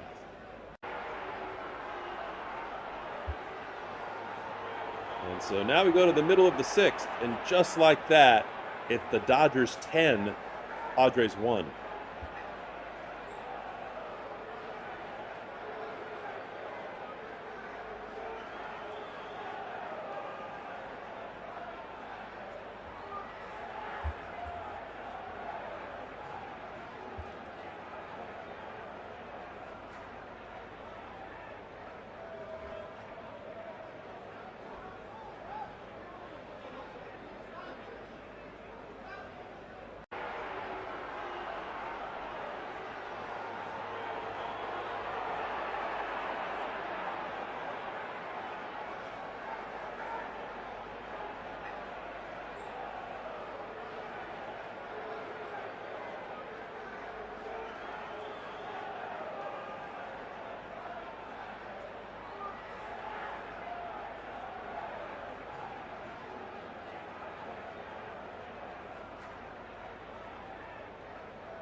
So the Dodgers ruining a beautiful night at Petco for Padres fans.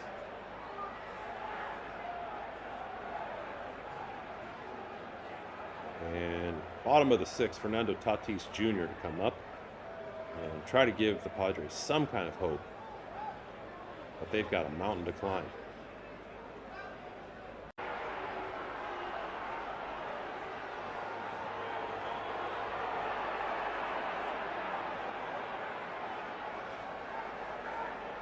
Padres scored 9 runs in that inning.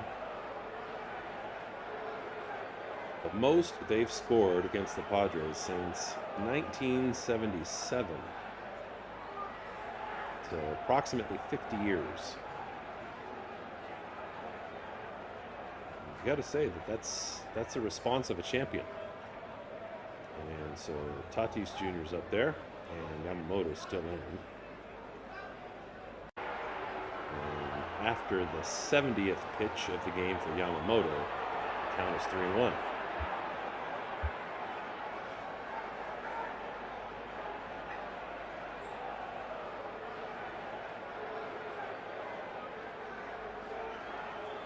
So the 3-1 pitch from Yamamoto to Tatis. And he hits it pretty deep to center field. But Pages backs up to the warning track and makes the play. First out of the inning.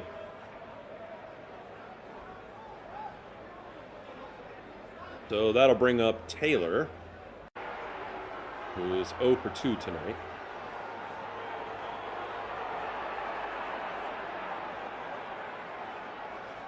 And the first pitch to him is a ball, 1-0.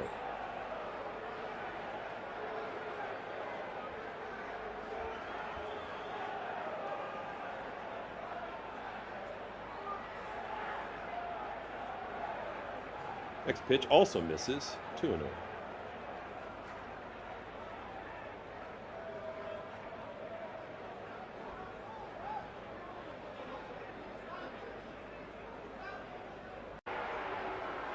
Yamamoto not with his best stuff tonight, but obviously good enough to be in good shape in the 6th inning. Next pitch misses for ball 3-0.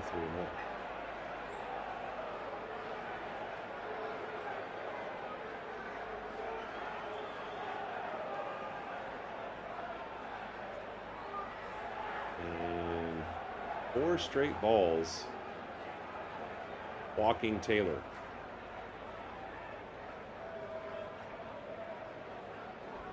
So 1 away and a runner on first.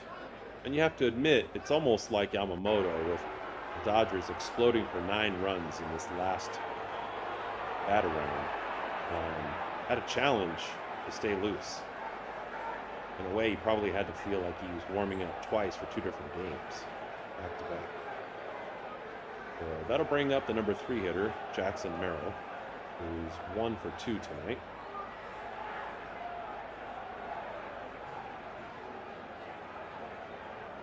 And after Yamamoto starts him off with the ball, it's back on track with a swing and a miss, and strike 1, 1-1.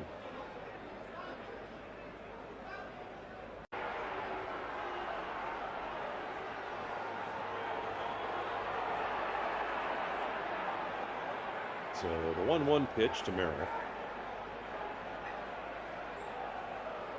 Swung on and hit past the second baseman into right field for a base hit.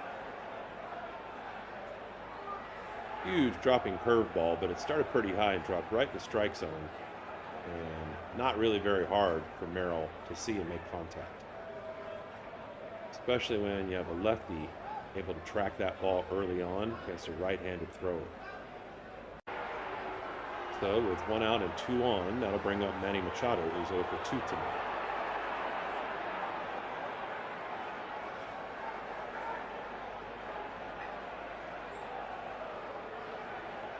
Manny looks at strike 1, 0-1.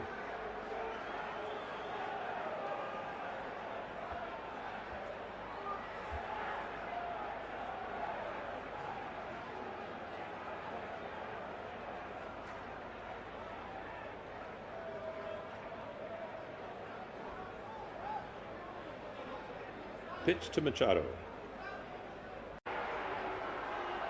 And A weak fly ball to right field. This is, I mean, if I was a Padres fan, this would be the thing that makes me angry about Manny Machado. Okay? Because, yes, he's got an okay home run total, but he tries to hit everything deep, every single thing deep. That was not a pitch you hit deep. If he can go with it at all, because he's so strong, he can make great contact to right field, but that's not what he's trying to do.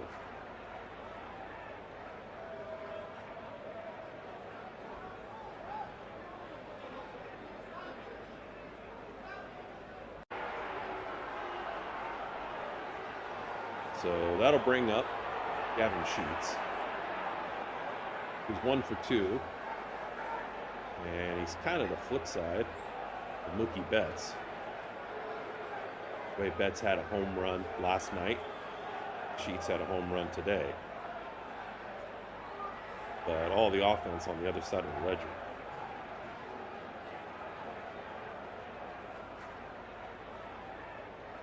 Moto starts him off with the ball. And the next pitch, check swing. They check with the third base umpire and says, yes, he did go. And so the count is 1-1.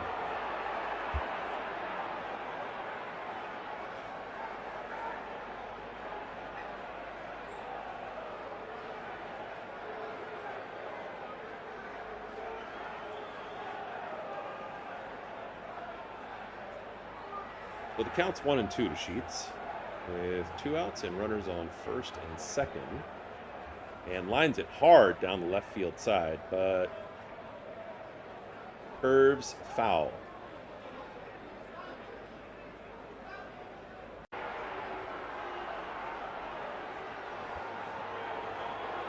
So the 1-2 pitch on the way with runners at first and second.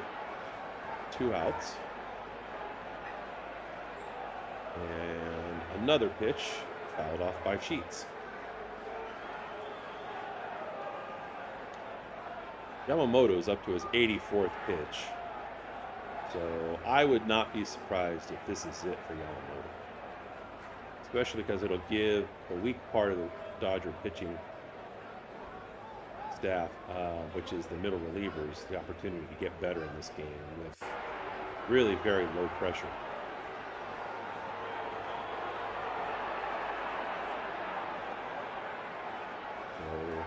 After the foul off, 1 and 2 still, with 2 runners on and 2 outs. Sheets battling.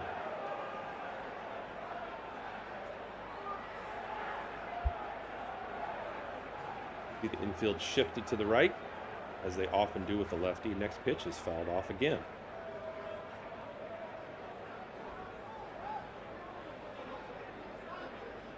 I mean, Mookie Betts is almost right at second base.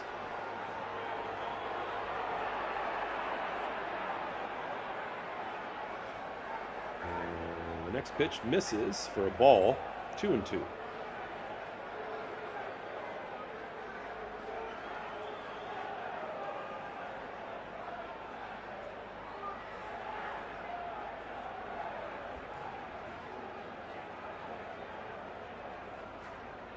So Sheets battling. And the next pitch, hit to right field. Base hit for Sheets. Runners are going to advance. One comes home, and the other all the way around to third base. So number 0, Taylor, crosses the plate, and now the score is 10-2. So really good at bat by Sheets.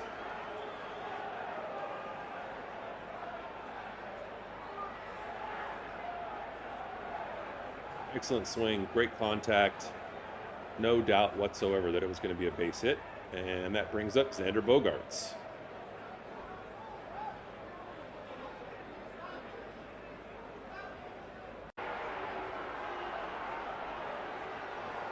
So the first pitch to Bogaerts is grounded to the third base side. Max Muncy picks it up and on the run throws to first base for the third out, no problem.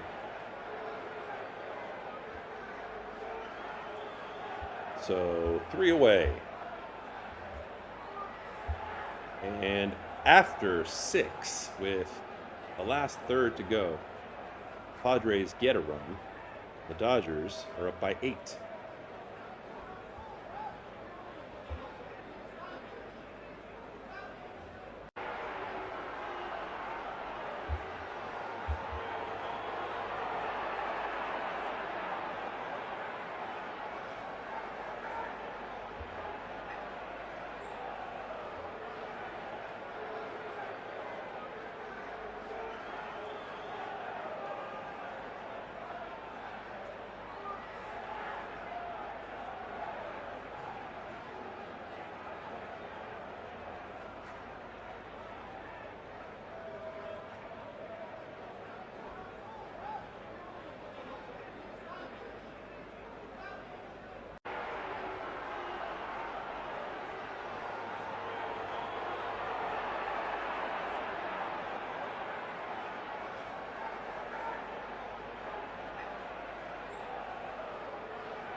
Want to come up, Chuck?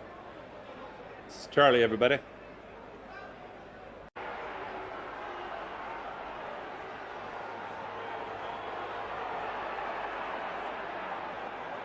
So now we go to the top of the 7th, and the hit party from last inning is over. Each inning is its own life, if you will, in its own chapter, but of course the Dodgers would like to have anything similar to last inning that they can put together. And Edman's the kind of person, as a switch hitter, that can get it started for it.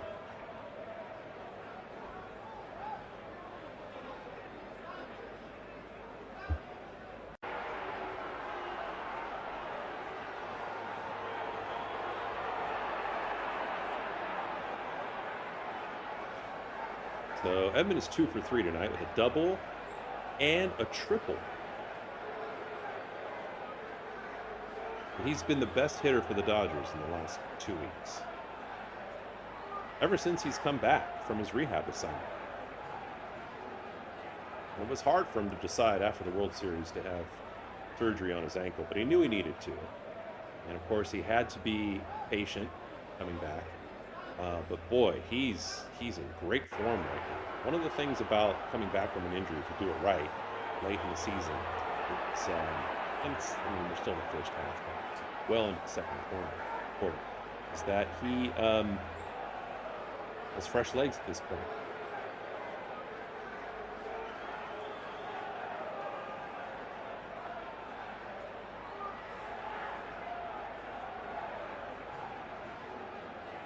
So 3-1 is the early count to Edman. And Marinaccio is up there to just try to grind out some outs. Was inserted in pretty much an impossible situation. Walks Edman.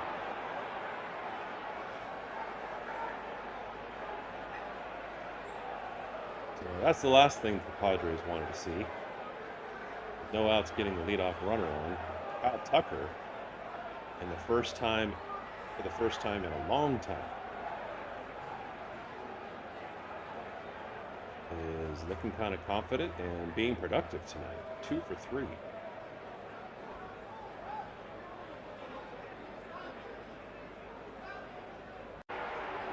Last time up, hit a home run.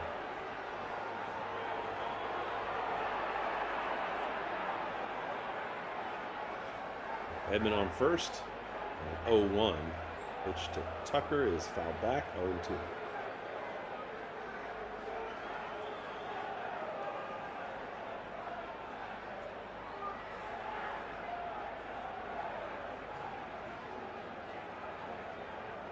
And the next pitch misses high for ball 1. 1-2. 96-mile-per-hour fastball.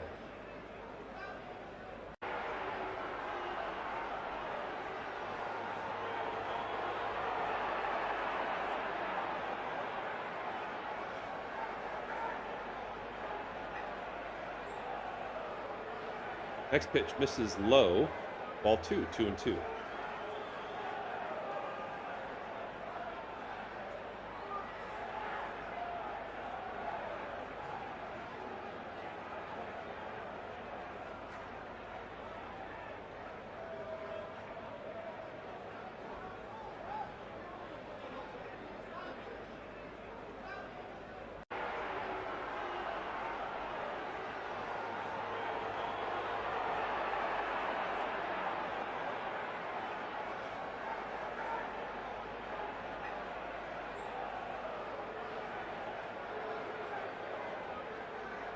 So Tucker goes down swinging. And the last time around, Tucker hit a home run followed by a home run from Rushing. And Rushing's 1 for 2 on the night.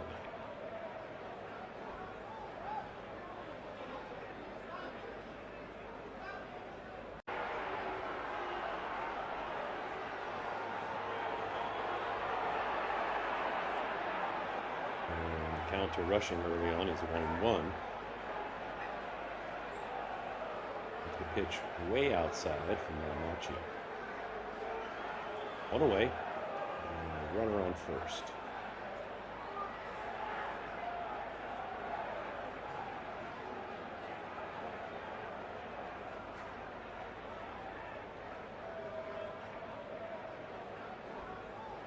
Pitch from Marinaccio.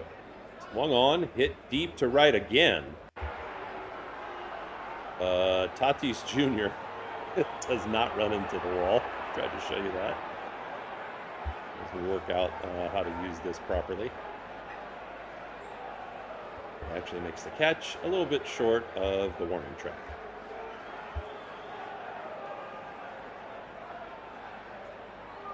So 2 away, and Alex Freeland comes up.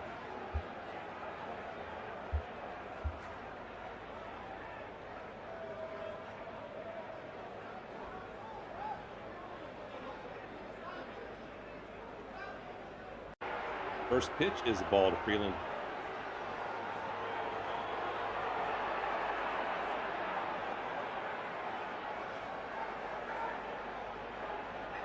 Marinaccio would love to just get out of here. He's had his share of pain tonight. Although it was nothing like Vasquez. Roll down to the right and rolls foul with the overplayed infield. And so that'll count as a strike.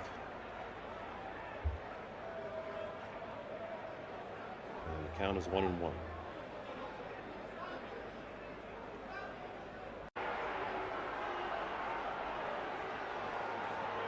This pitch is low and golf to pretty much the same spot, and Sheets gets it, steps on the bag easily, and that's 3 away. So as we go to the middle of the 7th and the 7th inning stretch, the Dodgers 10 and the Padres 2.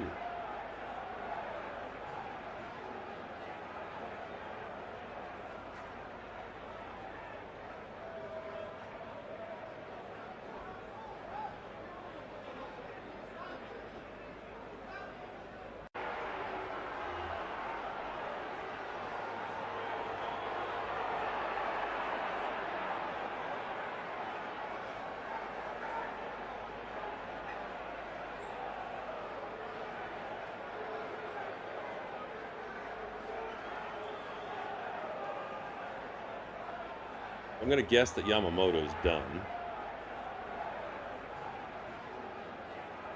We'll see. Freedy's usually behind on pitching substitutions. He's had 89 pitches so far tonight.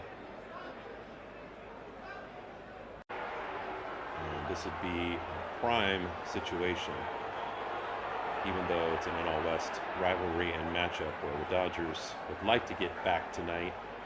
A 9-game lead on the Padres, and leave no doubt. Still a good opportunity to give the middle relievers some work.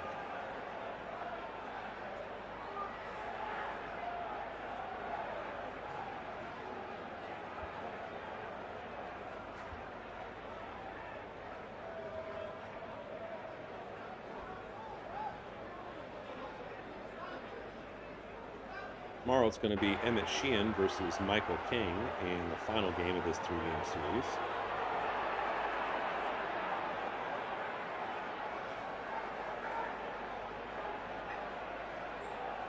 And the Dodgers do bring in a middle reliever, one that has struggled. So it'd be great if he could try to build some confidence, having a little bit of success the latter half of the lineup for the Padres.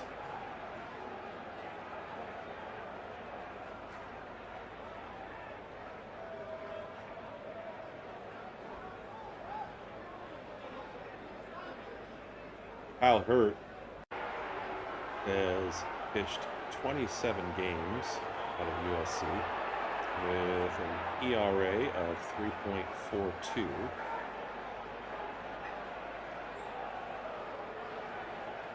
He hasn't been terrible, but like the last 3 outings, he's been mediocre at best. He's been a little bit wild, and he's definitely given up some hits. And it's been very sparing, the amount of opportunities and the amount of batters he's been allowed to see. So it seems to me like at this point, when they bring in Hurt, and he's the most common person, whether it's the 6th or the 7th inning, they really want him to be the guy for middle relief.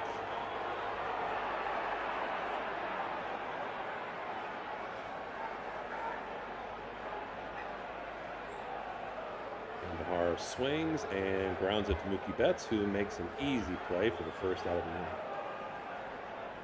And if they could, they'd want to hand it off to Vesia in close games anyway, in the 7th inning, and then close it out with Tanner Scott.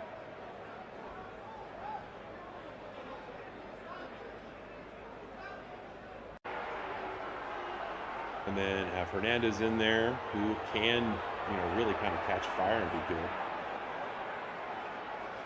But that's the weakest part. This is the weakest part of the Dodgers pitching staff. So Hurt feeling good about getting the first batter out. And this is the perfect situation for him to get inserted. Face the 7, 8, 9 hitters. 8-hitter Wagner's up, who's 0 for 2 tonight.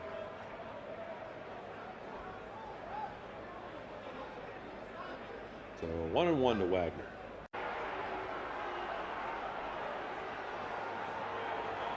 And the pitch hit right to left field with no resistance by the Dodgers defense, because they were overplaying the lefty, as they've been doing pretty much every left-handed hitter tonight.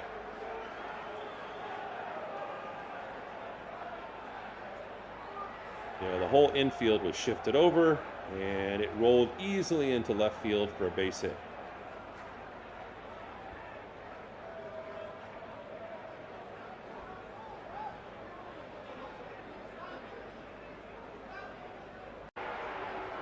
Thanks for joining us on LA Press Box. And repeat offender, Ronnie, welcome. A little bit of a flip from what we saw last night.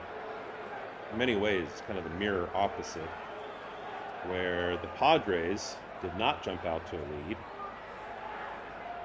but they did score a run on a home run, and then the other side responded in much the same way that it went down for the Dodgers last night. Dodgers, as we know, had Mookie Betts swing at the first pitch and hit a home run. Then it was pretty much all Padres last night, who really made it difficult and were disciplined at the plate, leading to 8 walks on the night.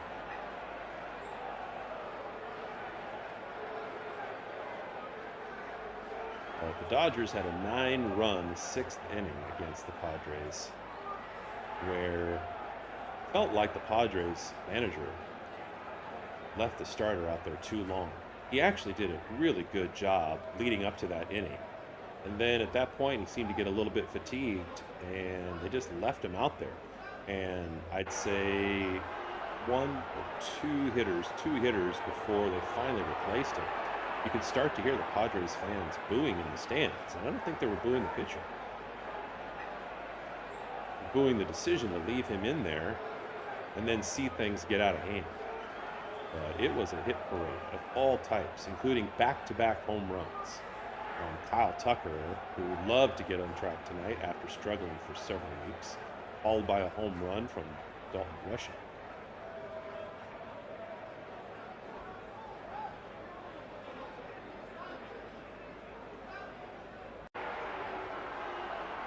So after getting the first batter out this inning,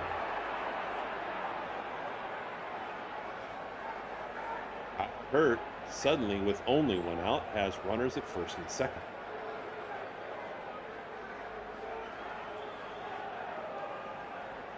And now the Dodgers facing the top of the lineup with Fernando Tatis Jr. back. Fernando tried to make a diving catch early in the game when Max Muncy turned on a pitch, got all his force behind it. But it bounced just out of reach, and he was able to leg it into a triple.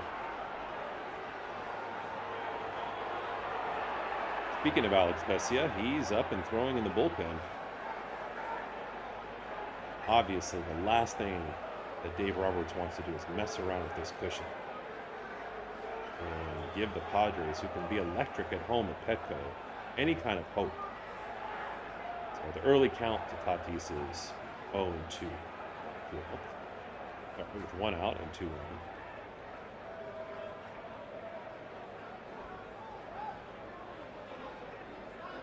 And the pitch, line to left field, and it's going to get in there. And as you can see, the runner from second's going to come around and score. And now the Padres, with the slide at home, are at 3 runs. Man, I don't have confidence in Hurt when he comes in. And this is a golden opportunity for the Padres to just claw their way back into this game. Excellent contact by Tatis. And didn't even give the Dodgers left side of the defense a chance to make a play at the plate. And now they're going to have a conference at the mound. Greedy doesn't pick this up, but the Dodgers pitching coach is out there. He's just a ghost. And the score is 10-3 and only one out and runners on first and second.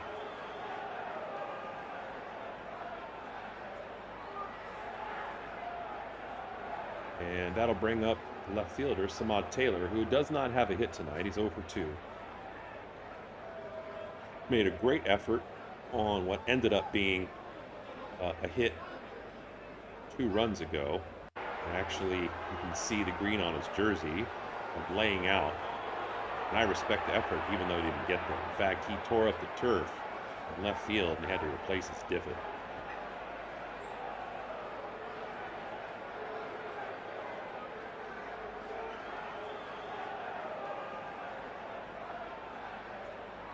And, you know, there's strong contingency of Dodgers fans, and you kind of hear them at Petco groaning as Taylor sees the first 3 pitches as balls, 3-0. And still only one out.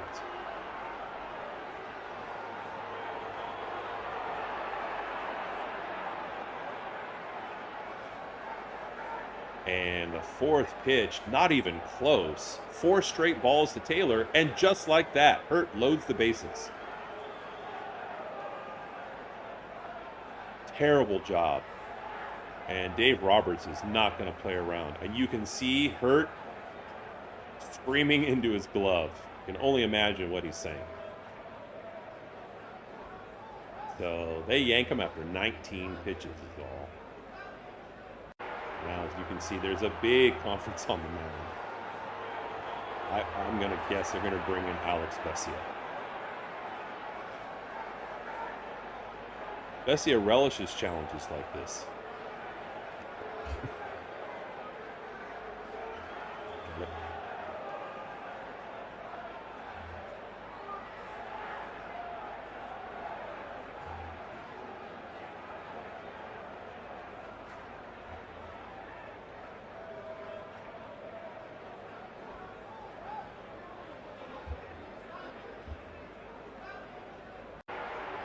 Again, when you see these huddles near the mound, for some reason there seems to be a glitch in the 3D system. where there's almost always the appearance, it's not real, the appearance of a player from the other team in the middle of this huddle. And then, of course, it always seems like 2 or 3 guys are dancing. It's the weirdest thing. So it's kind of a fun change-up, I guess, if you look at it that way, as teams transition to new pitchers. But it does look like Alex Vesia is coming up. And everything that Kyle Hurt is not, Alex Vesia is. He's good under pressure. He's a competitor. He's fiery. And you'll see it even with the 3D animation. He's got animated body language. And he kind of attacks his challenges head on.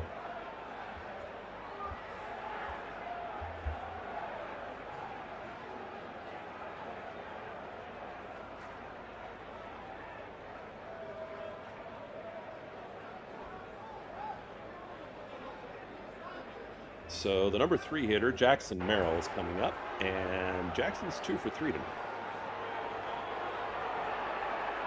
Alex Vesia has pitched in 35 games, and his ERA is right around 2.39. And he gets after it. He's a true competitor.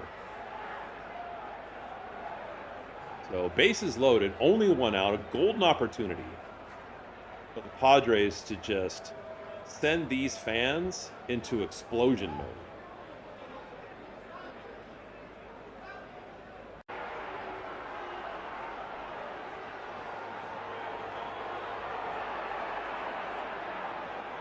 If you're wondering, Jackson Merrill has not hit a grand slam. But if you're a Padres fan, there's a better time than the present. First pitch is a strike. Going away.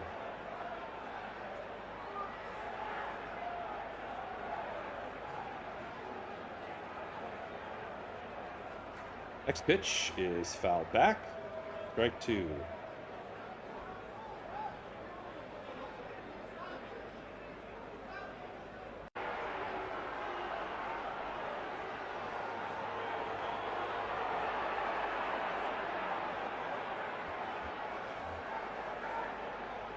So the 0-2 pitch to Merrill. On the way from Vesia. And misses. High and outside for ball 1, 1-2. Padres with minimal leads off of first and second.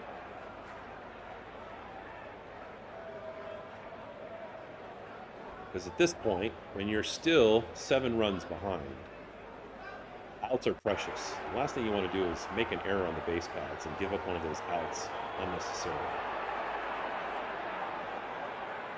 That one's fouled off. Counts 1-2.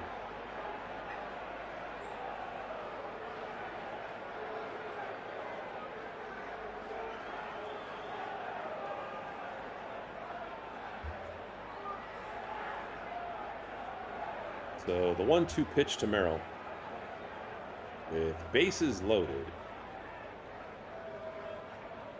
Swung on and missed. Strike 3. Wow, huge strikeout for Alex Vesia. And as he always does, he paces the mound. He's definitely out of the strike zone. And Merrill kind of tilts his head back to the sky and says, why? Why did I swing at that? But Padres fans getting hyped for the guy that always swings for the fences, including last at bat, Manny Machado. Manny, if you're wondering about him, has the most grand slams among active players. So 1-0 early to Manny with bases loaded and 2 outs. I mean, at this point, it's the most important at bat of the game. And if you're a Dodgers fan, you love the fact that they got Kyle Hurt out of there. If you're a Padres fan, this is exactly the scenario you need.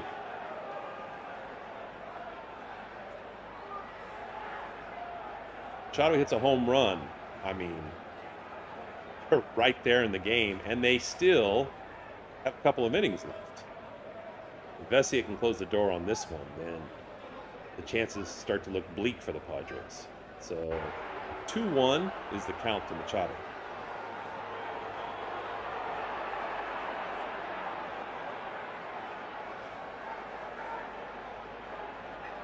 And the next pitch in there for a strike, 2-2.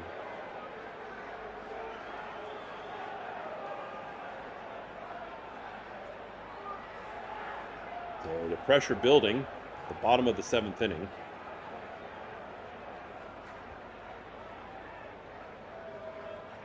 And Machado grounds it. And third baseman Max Muncy covers it, throws a second for what looks to be the 3rd out of the inning. Going to see if the Padres challenge.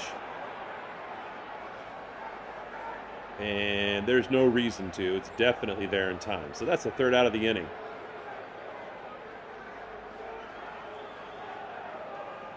So the Padres get another. And at the end of 7, score is Dodgers 10, Padres 3.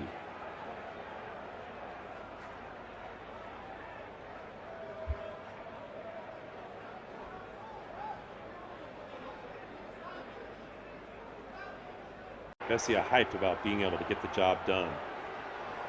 Facing an uphill challenge. Jogs off the field, goes into the dugout, and high fives all around between Vesia and his teammates.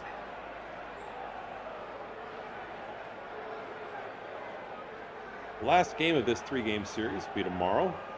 First pitch right around 1 p.m. Then the two teams have a series before they go right back at it next week at Dodger Stadium.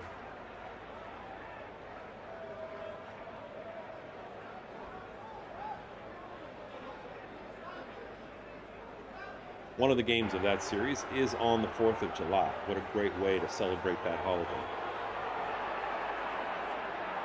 In fact, I plan to see an old friend from the neighborhood and celebrate his son's birthday, and then jet back home so that we can all watch that Padres-Dodgers game together.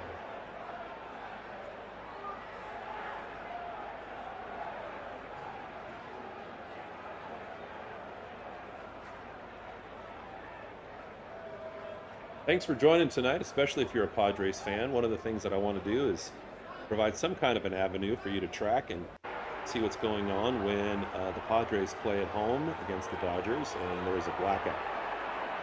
Really want to do that for all hometown fans that play the Dodgers. It almost seems criminal that when your team's at home, you can't see them on television so often.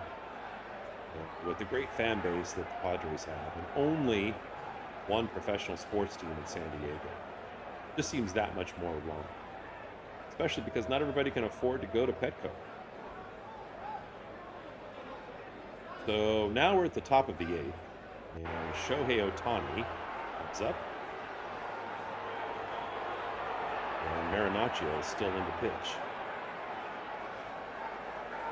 First pitch is swung on and fouled for strike 1, 0-1.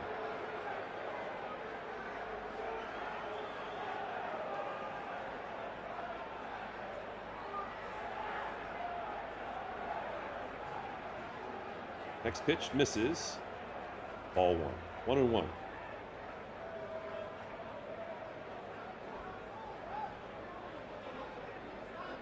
Nobody on. You wonder whether Marinaccio would like to be out of the game at this point. And swung on and hit in the gap. And Shohei gets another hit. And you can see his dance on first base. All the Dodgers have their own version of the get on base dance. I don't know what they call it. I should look it up. And definitely not the way that Marinaccio wanted to start this inning. And that brings up Andy Pages, who's 1 for 3 tonight, batting in the 2nd position behind Shohei. No outs. First pitch is a ball for Pages.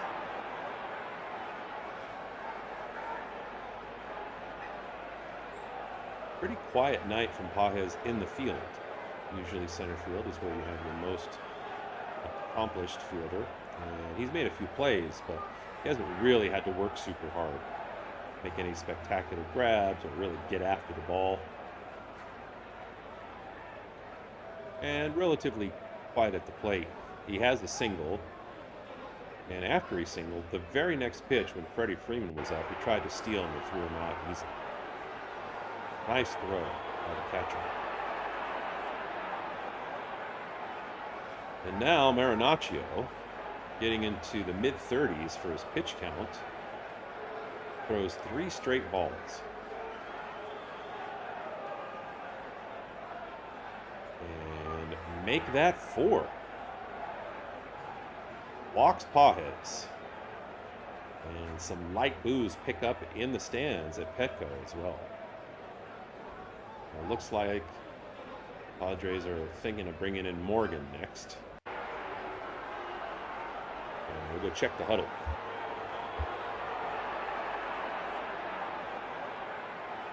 Big huddle out there with the entire infield. Everybody covering their mouths so that we can't see on the television what they're saying.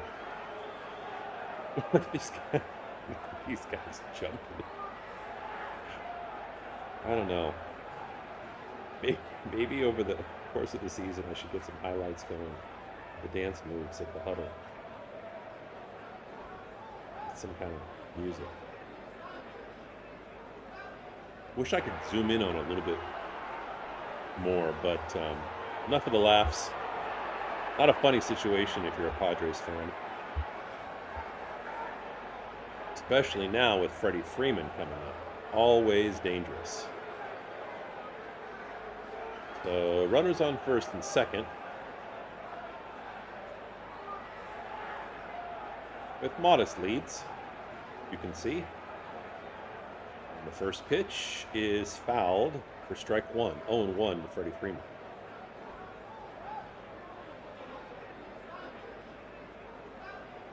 And as you can see, the infield is shifted over to the right. Shortstop's playing almost right behind second base for Freeman.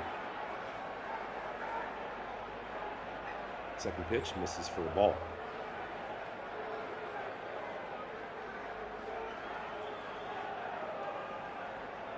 But even though he's a lefty and he often pulls it as many lefties do, Freeman can spray the ball anywhere on the field. So I'm surprised that the Padres are shifted this far over. Fouls it off for strike 2, 1-2.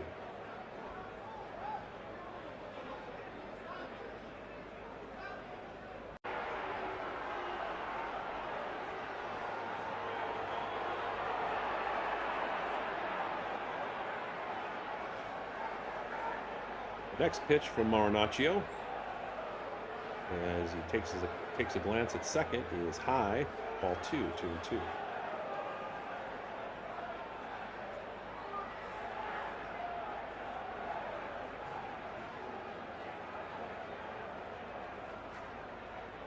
Runners on first and second, top of the 8th. And Freeman fouls another one off. Count remains at 2-2.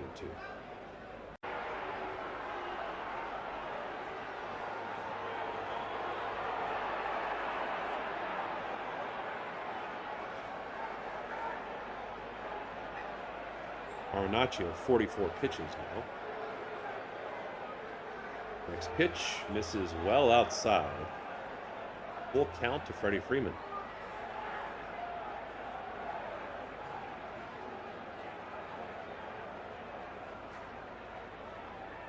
So the future Hall of Famer putting space between himself and 2,500 hits. Bases full count. And swung on and hit to right field.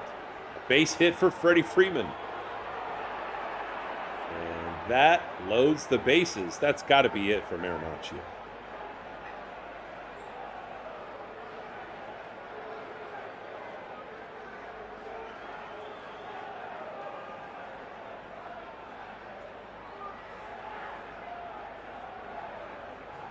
So pitching change on the way with the score 10-3 Los Angeles after having a 9-run explosive inning. And Marinaccio comes off the mound shaking his head. looks like the Padres are going to bring in Morgan.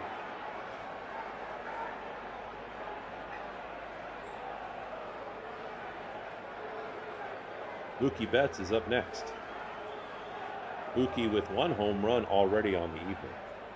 And dare I say, he has broken out of his slump, which is great to see. I mean, he was terrible for a stretch. He was hitting well below 200, and he just clawed his way back, and he's starting to look like the old Mookie Betts that we've come to expect.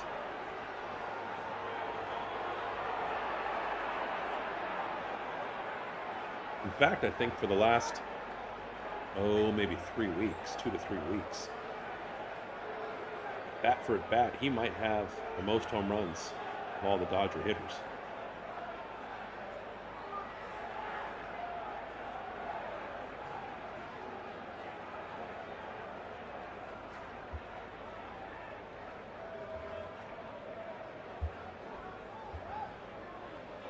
So it is going to be Morgan. And the Dodgers trying to tack some more runs on after the missed opportunity from Manny Machado with 2 outs and bases loaded.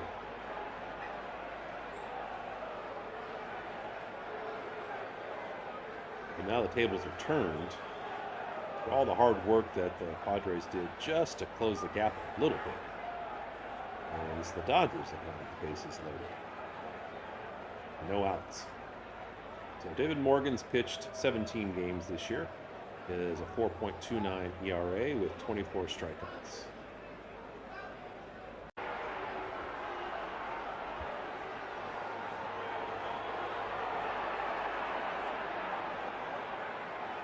Mookie Betts steps into the box. First pitch. 87-mile-per-hour fastball swung on and missed for strike 1.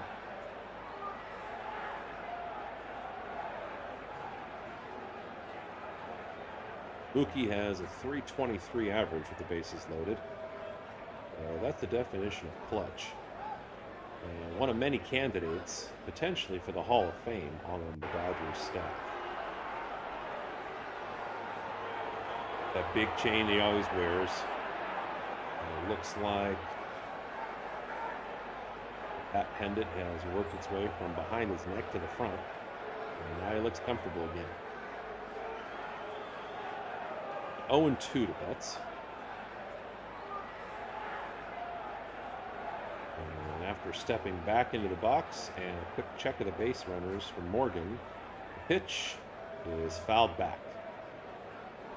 So still 0-2.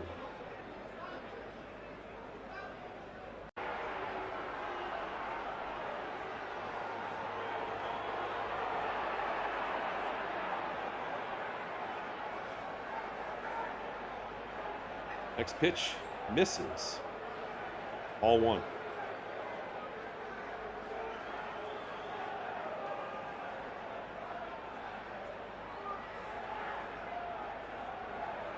And as you can see, the infield now is switched over to the left because Mookie normally pulls the ball.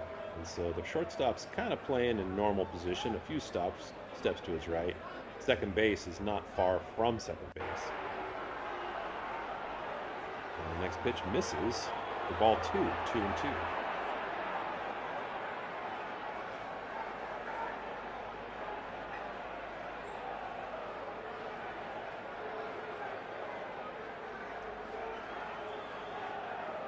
David Morgan checks, throws, and a 99-mile-per-hour fastball fouled back.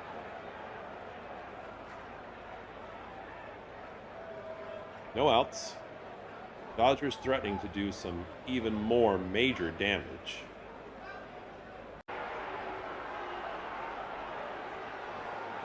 Morgan looks home.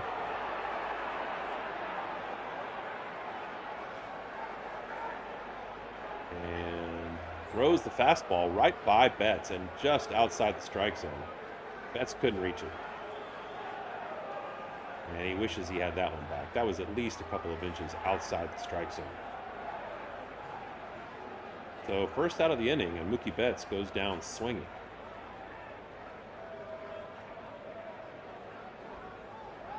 So that'll bring up Max Muncy with bases loaded and 1 out. The lefty swings at the first pitch, goes to the shortstop. It's hit kind of weak. He gets it, throws to first, and not in time.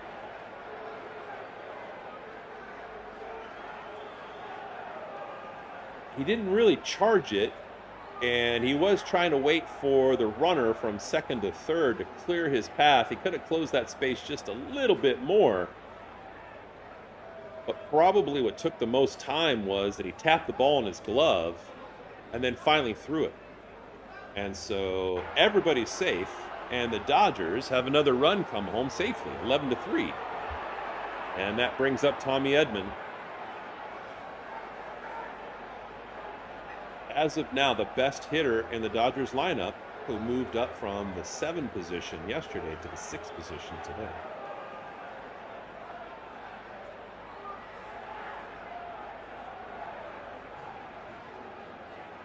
So, 1 away. Bases loaded.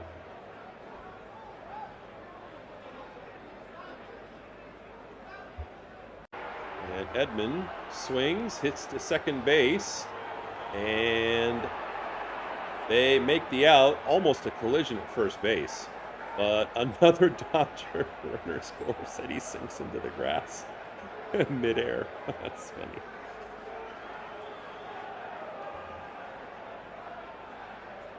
Pretty good job by Morgan covering. And he gets a little bit of a bump there at first base. Another RBI. And now it's 12-3 with 2 outs and still 2 runners in scoring position at second and third for Kyle Tucker, who hopes he can just keep things going because he's really struggled up until tonight for several weeks. But tonight he's 2 for 4 with a single and a 2-run home run.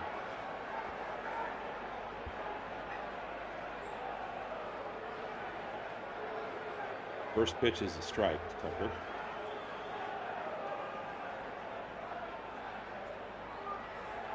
And the next pitch misses low for ball 1, 1-1.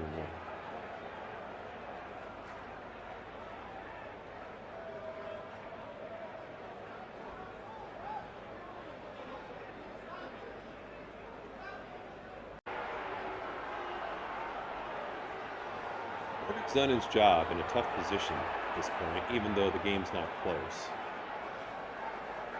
Right on cue gets Tucker to swing and miss for strike 2. The 1-2 pitch, Tucker.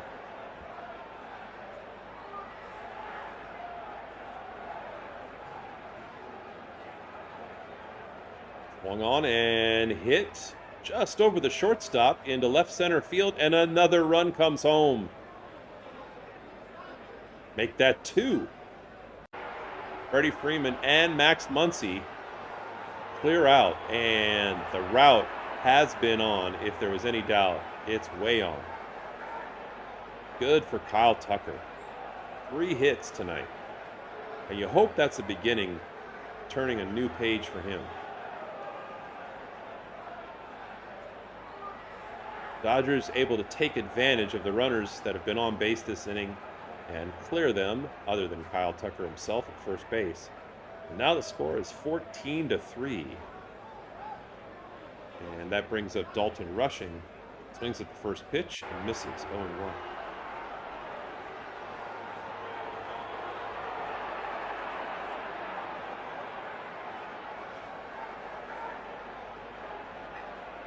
With 2 outs. And Rushing looks at the next pitch for a strike, 0-2.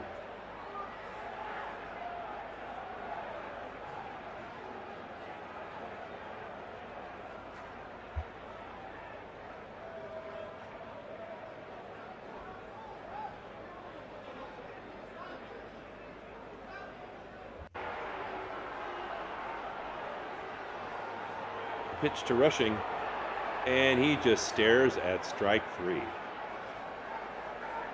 Rushing had a home run tonight. Good for him. But generally speaking, he's been very hit and miss, and he's struggled the last few weeks. However, even more damage done by the Dodgers hitters. And the middle of the 8th, the score is Dodgers 14, Padres 3. Let's see if the Dodgers bring in Alex Vesia again. Only thrown 10 pitches tonight.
After tomorrow's 1 o'clock game, the Dodgers will host the Padres starting on July 2nd, and it's going to be a 4-game homestand there against them.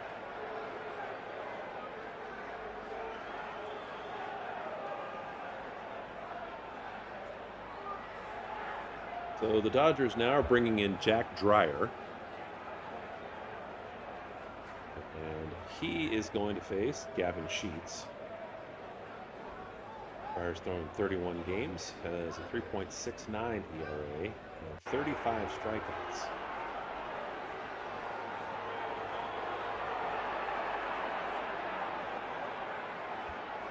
First pitch to Sheets. Just catches the strike zone at the lower part for strike one. 1-1.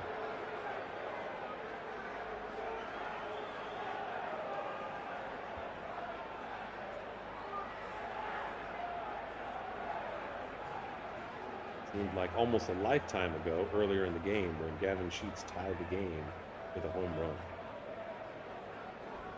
The Dodgers have exploded for 14 runs tonight on the Padres.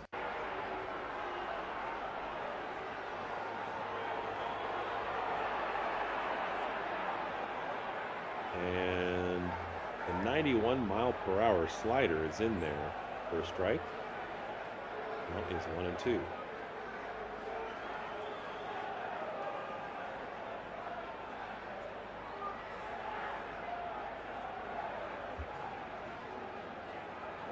Next pitch, hit to left, deep and just out of play.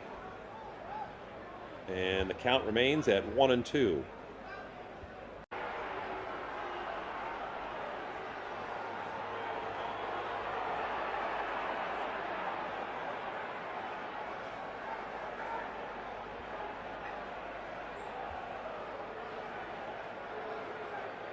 Next pitch fouled off again. Count remains 1-2. And no outs.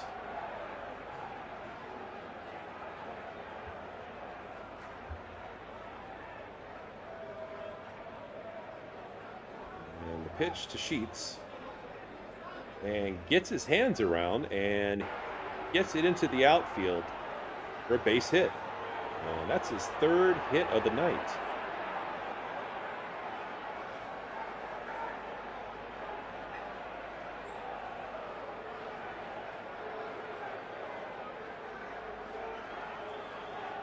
So the Padres lead the 8th with a single. Sheets on first, and that brings up the number 6 hitter, Bowen.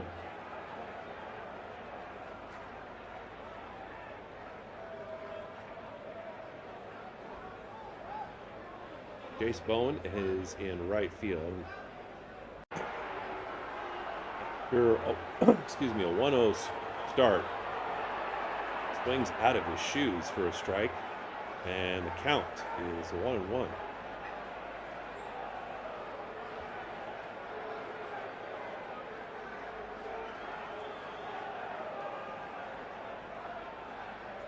Freddie Freeman not holding sheets on first base. More important to just get outs and get out of here with a win. And try to get the decisive victory in the 3-game series tomorrow.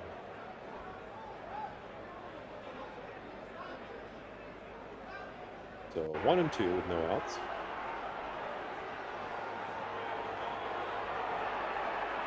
And the pitch to Bowen. Swung on, hit down the middle, but weakly, and Mookie Betts fields it, flips it to second base for the first out of the inning.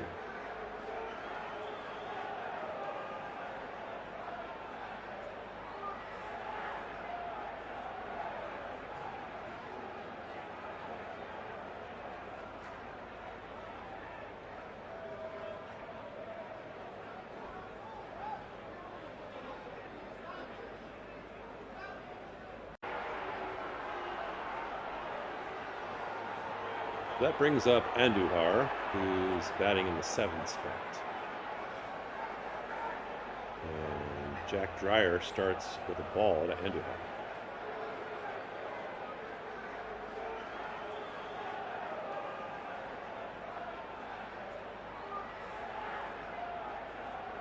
Next one, stared at for a strike.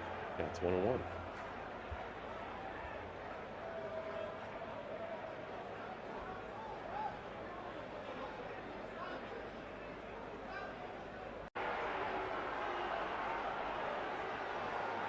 Swung on and fouled. Strike 2. Sheets with the lead at first. Can't get crazy. No reason to when you're down by 11 runs. And Freddie Freeman not holding them on.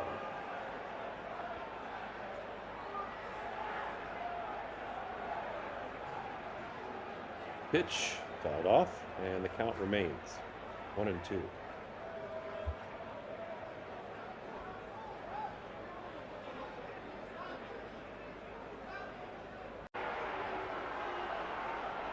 So Andujar battling. And baseball is so based on statistics. And that's just firmly ingrained in the culture. And why people have been so reluctant to change rules over the years. Because they want to be able to use statistics, not just to judge how well somebody's playing right now, what value they have to their team, but to be able to compare errors. So these guys are always battling, no matter what the score is. Andujar lines it to right, and it's going to drop, definitely. Sheets goes from first to third, and Andujar takes second.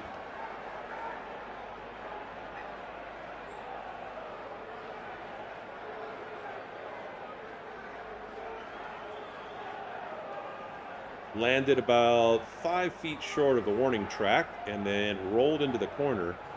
And so now, with one away, the Padres have runners at second and third. And the 8-hitter Wagner is up next. Wagner is 1 for 3 on the evening, has a single and scored a run.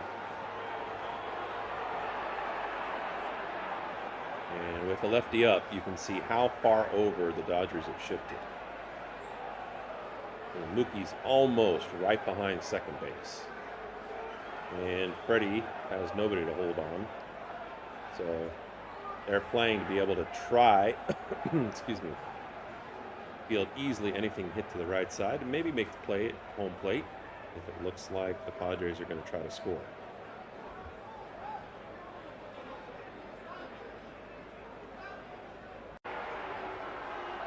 Next pitch from Dreyer is in the dirt, and so now the count is 1-2.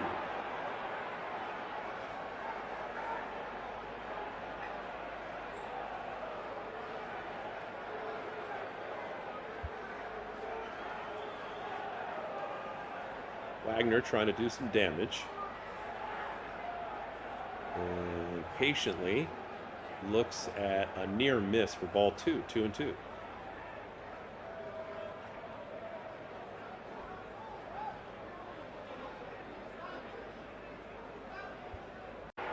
So, a 2-2 pitch on the way.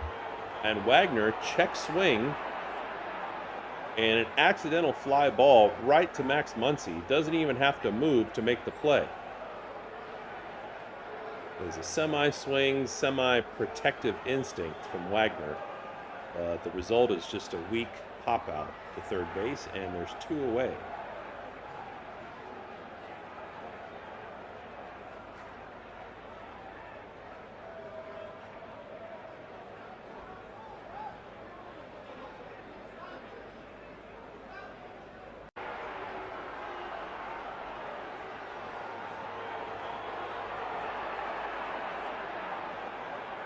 And the first 2 pitches to the number 9 hitter seem to get away from Jack Dreyer.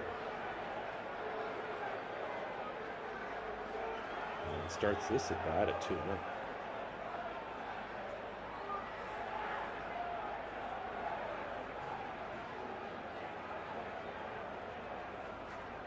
Next pitch.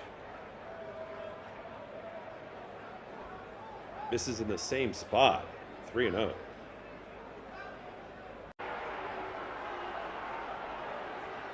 At this point, you got to assume that he's taking. And I'm Dreyer. I just throw it in there for a strike. And that's what he does. 3-1. Fernando Tatis Jr. on deck.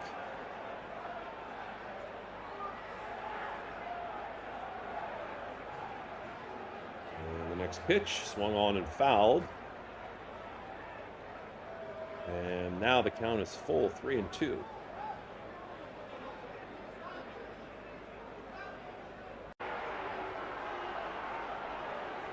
So Fermin started with 3 balls, and suddenly Jack catches up to him with 2 straight strikes.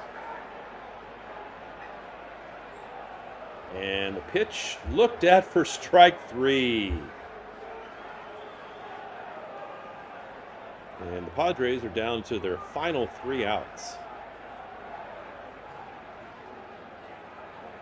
Going into the top of the 9th, it's the Dodgers 14 and the Padres 3.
So with the game well out of hand,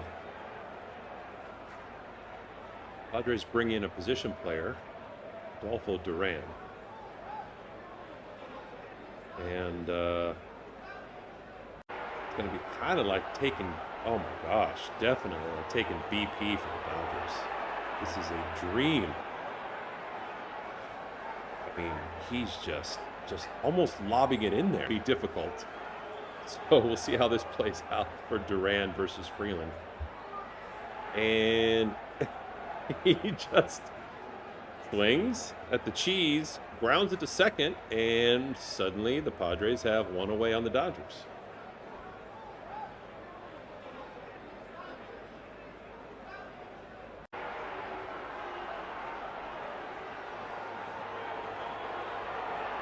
Because of the switch, they now, Padres move Tatis to second base. Dodgers have substituted Chucky Robinson in for Ohtani. Last thing you want to do with a game out of hand is get Ohtani hurt. And see if they're going to put Chucky behind the plate or at some other position.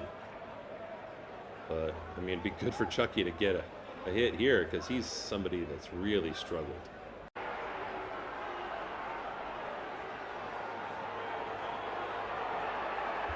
And Chucky pops it up high.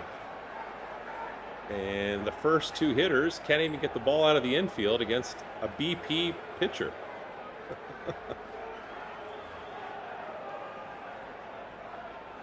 Maybe this is the Padres' new closer. the guy that doesn't pitch.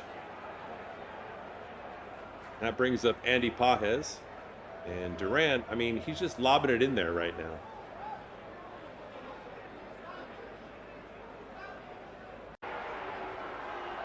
And he's got a good arm. I mean, he threw out from behind the plate. He threw out the guy that he's pitching to, who tried to steal second on him. The very pitch after he got a base hit, Andy Pages. But the count to Pages, after Duran's got the first two batters out, is 1-2.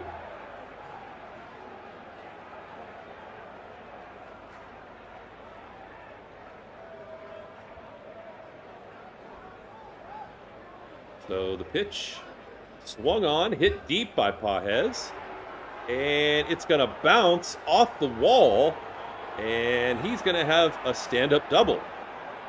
So the magic ends, but that's not going to change the Padres' approach. They're going to keep Duran in there. And can the 3D actually pick up weather? Look at this. It looks like a little bit of mist, maybe some fog rolling in. I like it.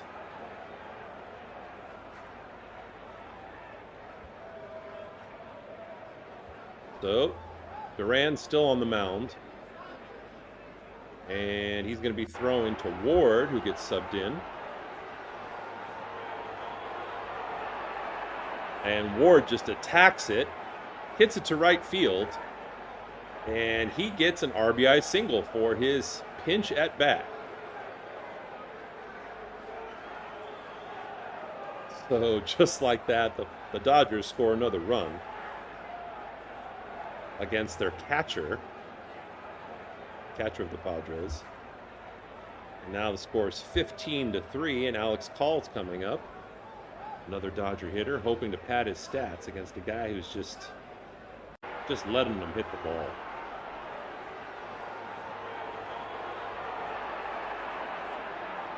First pitch misses for ball 1, 1-0.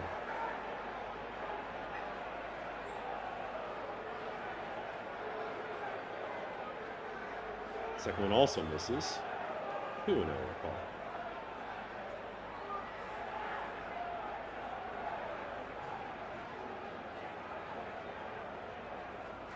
So 2-1 and 2 away with a runner on first.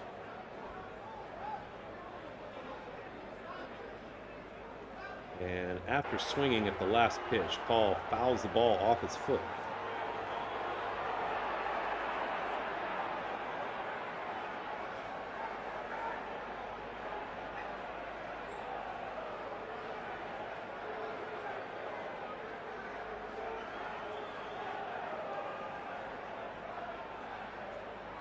And popped up to shortstop. Hardly has to move, and that is the third out. Padres give up another run, And they are down to their final 3 outs with the score Dodgers 15, Padres 3.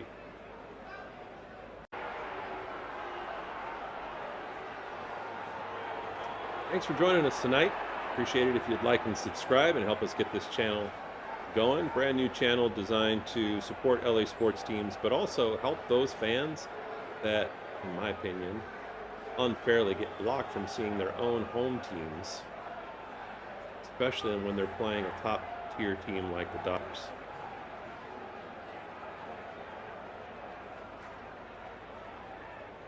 We will also be shifting to include some of our coverage as the fall rolls around to include football. So that'll be the Los Angeles Rams, and those opponents, the Chargers when the schedule permits, and also UCLA football.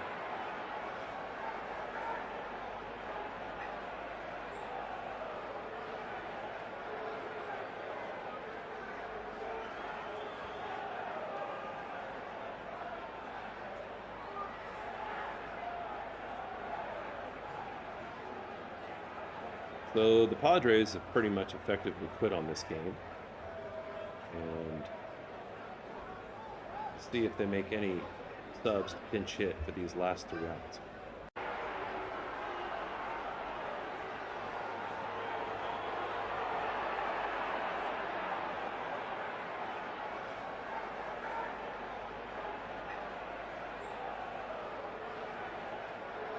So the Dodgers are going to counter with Miguel Rojas, who is a position player, just like Duran.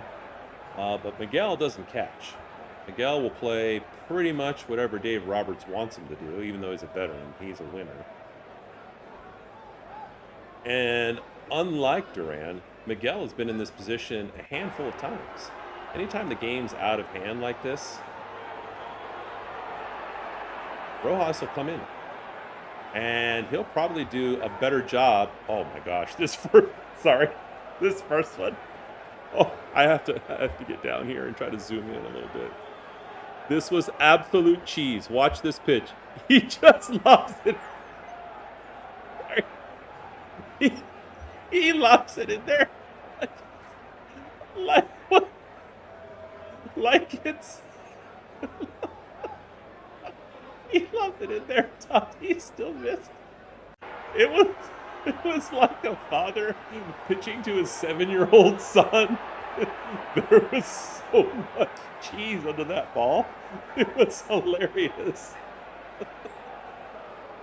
But Tatis makes contact, as you can see, and the Dodgers make the play easily. And so now Taylor's up, and it's just more of the same. Oh my gosh, I gotta kind of come down like this so you can kind of see the arc of the ball. I mean, it's just, look at his body language when he delivers the ball. It's like he's pitching in his sleep. Oh my gosh, what a great laugh to end the game. I'm sorry if you're a Padres fan, this is the last thing you wanted to see, but it's still just funny. And so the next pitch is grounded to shortstop, and Mookie makes easy work of it.